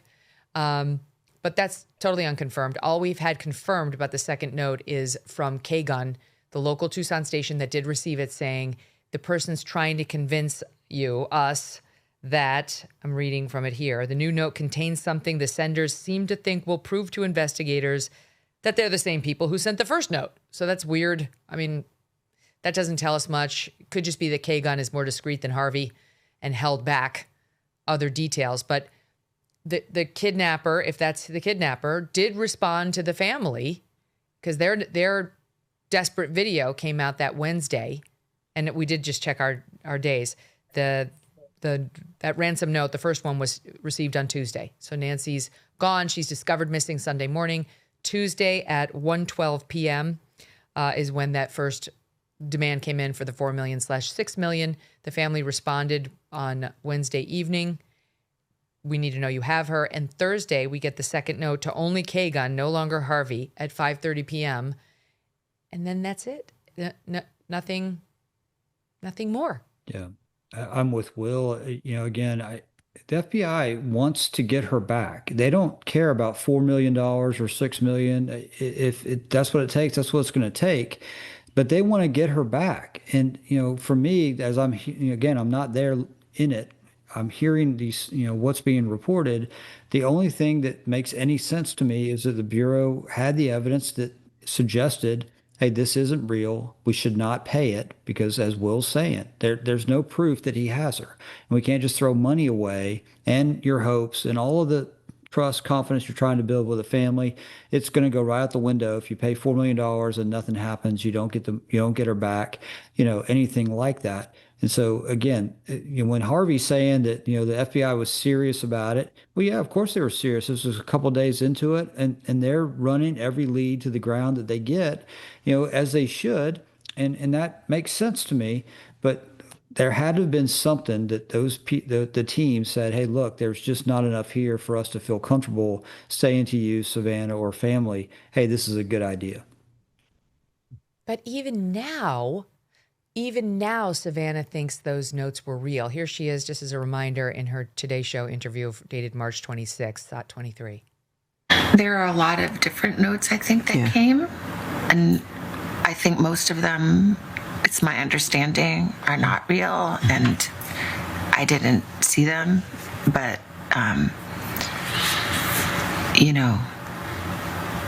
a person that would send a fake ransom note really has to look deeply at themselves. Yeah. To a family in pain. But I believe the 2 notes that we received, that we responded to, I tend to believe those are real. So she still believes it will, which is like a special torture. Yeah. Because now they didn't pay. And if she believes they're real, she believes those people have her mother, or at least had her mother, and they didn't pay. I mean, that's just a special kind of hell. Yeah, I've seen this before, Megyn, and unfortunately, more often than not, the reason this will happen, where the family members or family member will start having a heightened level of positivity about the possible outcome or a good outcome. And sorry, James, don't wish to be disrespectful to your old brethren, but it may be one of the case managers who initially, in their eagerness to try and get this matter underway and this case handled, gave her, injected a little bit too much hope inside her. The one thing, when I've trained negotiators myself, the one thing that I always say to them is, number one, and I told you this one before, Megyn, never lie. That's number one rule, because if you do, you're going to come unstuck. Secondly, is remain as neutral as possible. Even when you've got the proof of life, even when you've agreed the ransom amount, until you get the hostage back in one piece, you've got to remain as neutral as possible. And my concern is those first 2 letters, it may have been misinterpreted by a young case officer or someone attached to the investigation who gave her idea. It may not have been the Bureau. It could have been Mr. Levine. It could be other commentators in the media. Obviously not your good self, who's being pragmatic about this, but the others may have given those glimmers of hope. Well, that leads me to the next thing I wanted to cover with you guys, which is Bryon Enton continues to report on this case, and he has been digging on the local PD and Sheriff Nanos, and has a couple of new reveals, which are not great. They're not great. I'll give you the first one here in SOT 26, where he's citing a source close to the investigation. Were the initial people who responded inexperienced? The people that were there on the scene were not 10-year homicide detectives. They didn't have a lot of experience in homicide at that point, to include the supervisor, who, from my understanding, never investigated a homicide before being installed as the supervisor for the homicide unit. So wait, so the supervisor who first responded to Nancy Guthrie's house had never investigated a homicide? Correct. How is that possible? Well, so you have decisions made by people that will install friends and people that can do stuff for them, opposed to people that are there on their merit and can do the job correctly. He said, for the listening audience, that it results from people who want to install people in roles who can do something for them, as opposed to on merit. And just one more before I give it to you, James, a follow-up from that same interview, SOT 27. What would you say are the biggest mistakes when it comes to the Nancy Guthrie investigation, from what you know? Speaking with some people that actually know the intimate knowledge of this investigation have told me that there was an immediate rush to judgment on what was happening at that scene, and it was that Nancy had somehow wandered off.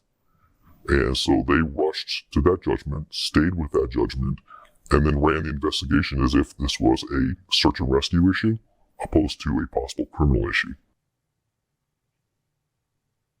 What do you make of that, James? Yeah, that's what we were talking about last week, where Savannah kept saying, you don't understand. She can't walk to the mailbox, and I think I said, this sounds like the responding deputies were trying to talk her into a narrative of, she just walked away. There's probably nothing to it, versus looking at it holistically, and this could be something more than that.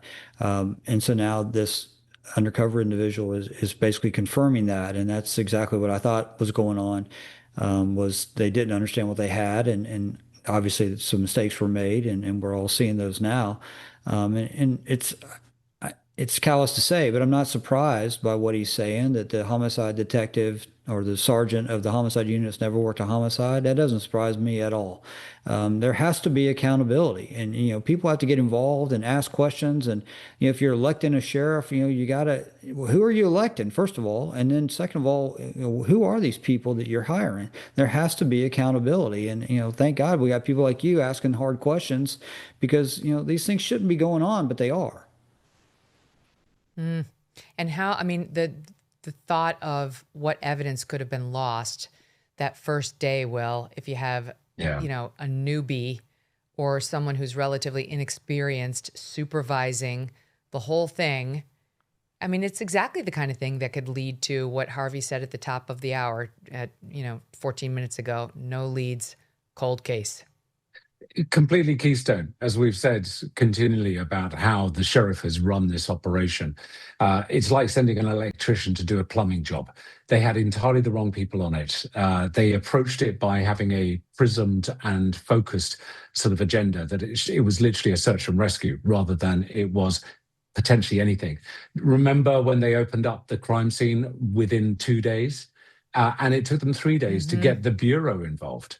The whole thing is just catastrophic in terms of mismanagement. And ultimately, there are some serious By Monday evening, questions. they had turned the house back over to the family. That's right. Yeah, it was Monday evening. But there's some serious questions and accountability that the sheriff has got to answer to as to why he deployed the wrong people. I would be doing such a massive investigation on them and the evident incompetence. I'm sure the people who were tasked by the sheriff probably were confused as much as anybody else as to why they were being tasked. Here, the sheriff did speak out to News 4 in Tucson, and here's a little of what he said. This sergeant's been the supervisor of homicide for over 2 years. And in that time, he solved some pretty significant, very high-profile cases for this area. The Reddington homicide, the Goodwill homicide, and they solved those within days. But you cannot attack my department. Attack the sheriff, but you will not get by with attacking my department. With reports coming out that his investigators made mistakes in the early stages of Guthrie's disappearance, this is what Nanos had to say. Discrediting an investigation like this doesn't help anything. It's very harmful. No, we don't believe there were any mistakes made. As for the recent reports that he should step down from being our sheriff, for 50 years, every sheriff here has had that. I can't listen to that. That's white noise. I'm not going to stand for it. These people work hard every day to keep our communities safe. What's with the feelings talk, James? That's harmful. To talk about the investigation not being well done, that's harmful. It's just like his talk around the speculation about whether a family member may have been involved in the disappearance, that's hurtful. What is this, Oprah, or is it a homicide investigation? Well, it sounds a lot like Oprah. To answer your question, it doesn't sound a lot like a homicide investigation. And, feelings are an interesting thing, but, when we're trying to find a lady, 84 years old, feelings kind of have to take a back seat. We have to get results, and sometimes that does hurt feelings. And I'm sorry, I'm not in the feelings business. We need to be in the results business. We need to find this woman, and to say that no mistakes were made. It's a pretty incredulous statement based on the knowledge we have now.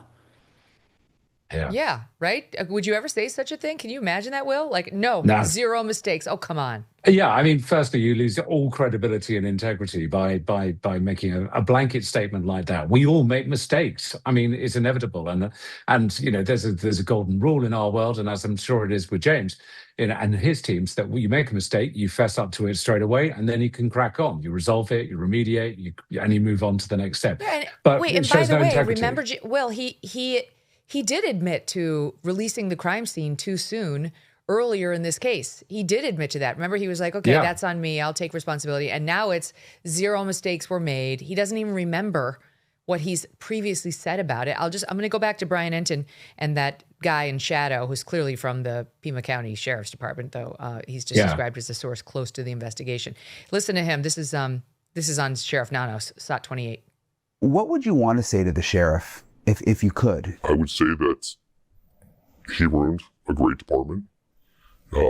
It's savable. A great department. If he steps aside, and I would ask him to step aside. How would you describe morale at the sheriff's office right now? I would say right now it's extremely low. This is the lowest I've seen it. There's a lot of embarrassment, especially with the news conversations that I've had with Nanos, his interaction with the media. A lot of embarrassment over Nanos' interaction with the media. Who could blame them, Will? No, who could blame them? I mean, to be honest, I wouldn't want to be working with this clown. I would want to put as much distance as I possibly can. I think the concern is this man's got way too much ego. He's bathing in the spotlight of the attention that he's getting. I mean, I think it was inevitable by the fact that, you know, he was unwilling to address that question about whether he should resign and deferred it through to his team and said, well, everyone's doing a brilliant job. Well, yeah, they probably are, but you're not leading them particularly well. Hey, Megyn, I had what do you think of what he said there, James? The supervisor had been on the job for 2 years. Well, that probably usually means 18 months. That there's always this little bit of math that they do, which you got to elongate the years of service to make it sound more impressive. But okay, did not know that. Right. So okay, 2 years, great. And they say he saw like a homicide down the street or whatever.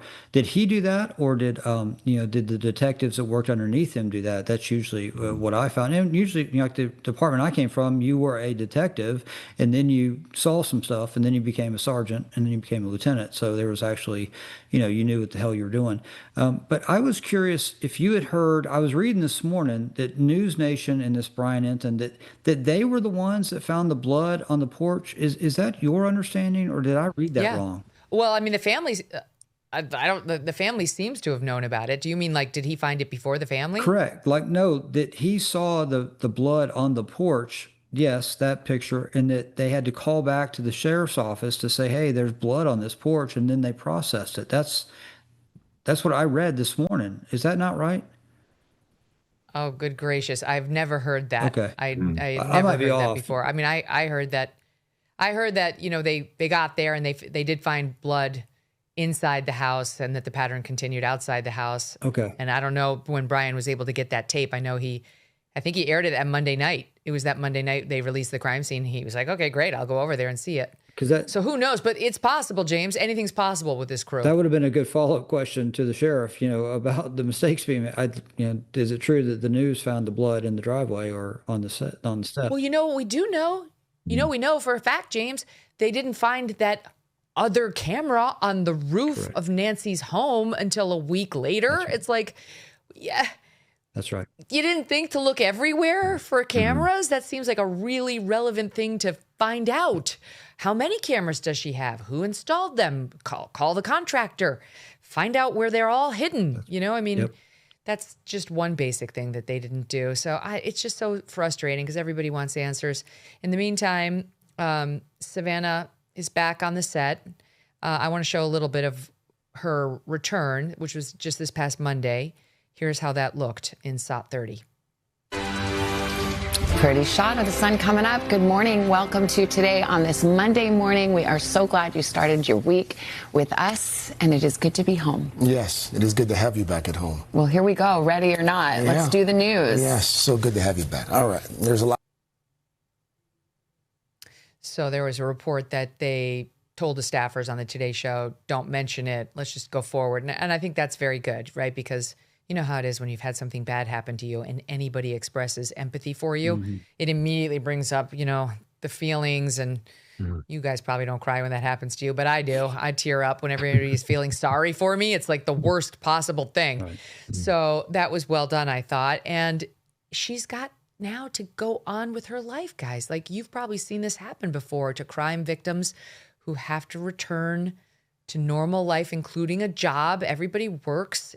And in her case, it's with a twist, because it's not just she's a crime victim.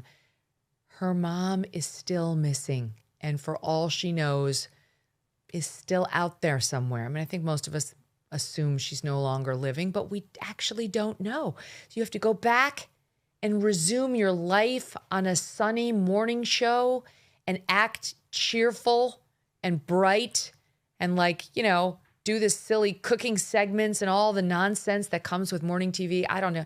Any thoughts on that? Yeah. James, I'll start with you, having been in law enforcement for so long. Yeah, I would say, there is no normal. I think you said she'll return to her normal life. No more. There's no more normal life for her, right? She will live with this every single day. And that's why this is worse. I mean, it's obviously terrible if the mother is dead, but at least you know it, you can grieve, you can bury her, and you can try to move on and go on with your life to some degree. But when that individual is missing and there's no closure, it is every single day. She's going to think about it. She's going to, wake up thinking about it. She's going to get emails, notes, letters. NBC is going to get flooded by, people who have real evil in their hearts saying, "Oh, I know where she is," or "How dare you go back to work," and all this terrible stuff, right? This lady is going to deal with all that. And I feel awful about it. And this reminded me of the very first time I was with you. This is what I was afraid of. I was afraid there would be no leads, there would be no closure, and there would be no arrest. And here we are. That's the thing that really, really is tragic about this case. The other piece of it is, and I mean, you know this very well, Will, given what you do, both of you guys, if I were in her position, I'd be so scared about the rest of my family. Yep. I'd be more scared than ever about my kids, my husband, myself, even her brother and sister. Because you don't know who did this and why, whether they've got something against your family. That's still a possibility, Will. It's she's got to go on and function in this world with family members now, wondering if someone's out to get them. Yeah, I mean, I would say that the first thing, hopefully, that was afforded to Savannah was obviously some close protection for herself and her family.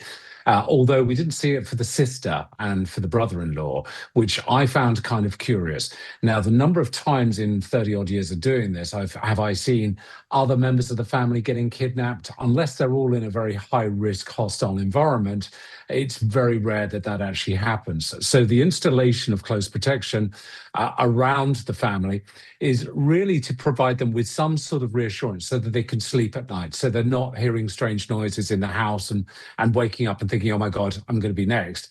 But it's very important that it only goes in for a limited amount of time, because it can become a bit of a safety blanket. And then when you withdraw that blanket, it's very difficult. So I would hope, and I've had this with other cases, and I agree with James and yourself, 100%.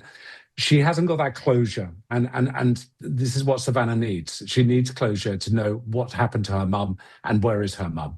So I hope that she's getting a great deal of assessment and therapy right now, and being able to talk to someone who's experienced in managing these kinds of situations and managing the victims of these kinds of situations, because that's the only way that really she'll be able to get through it, however brave a face she's putting on things. Mm-hmm.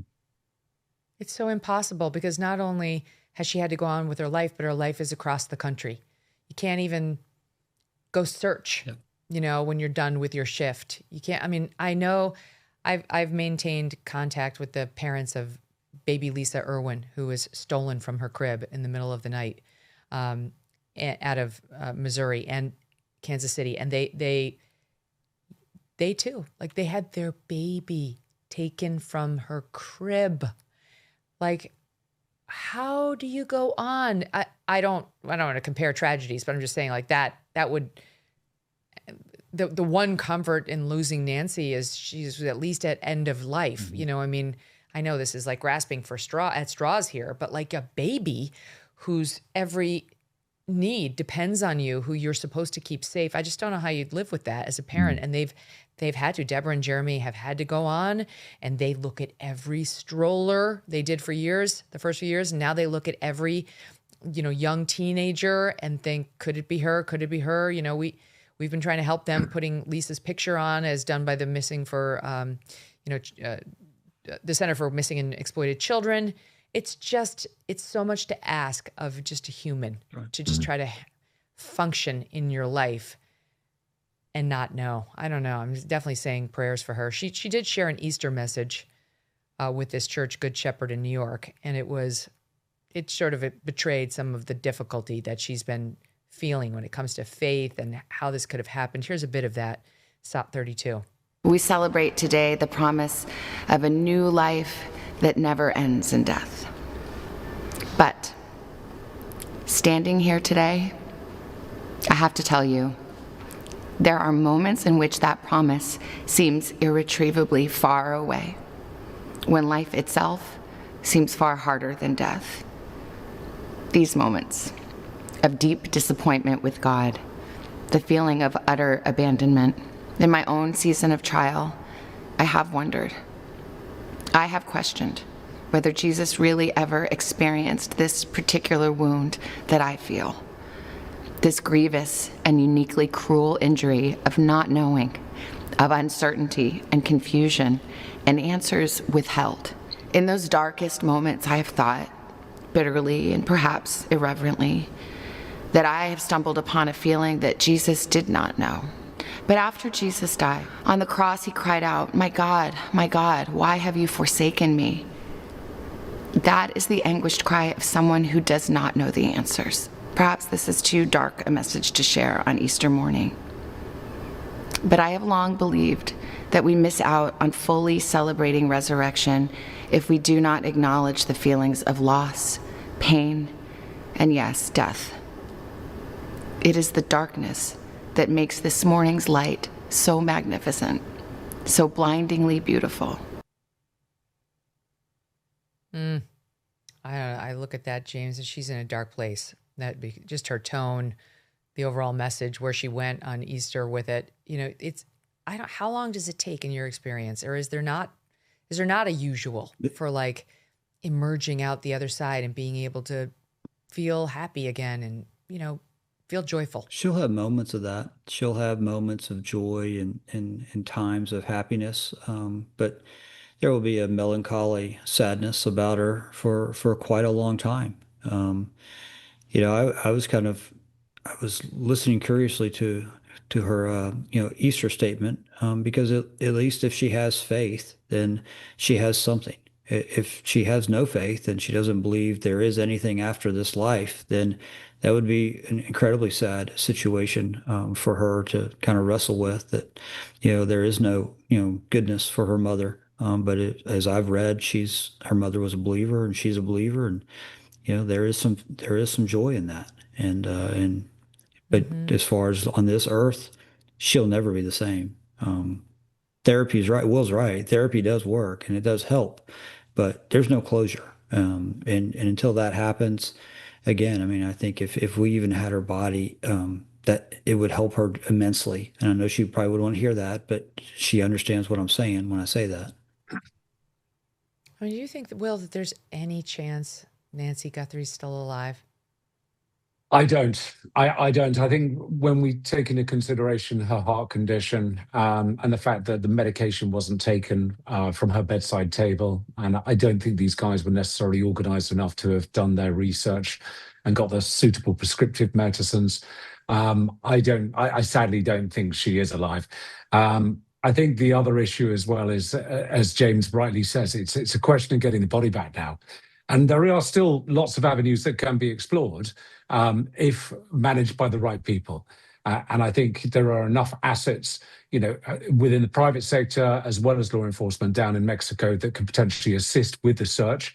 And again, it's going to be a human intelligence operation trying to determine who might have been involved in it. and then closing in on it. And but it's also getting a message out to the kidnappers to say, look, yes, Nancy may have passed away.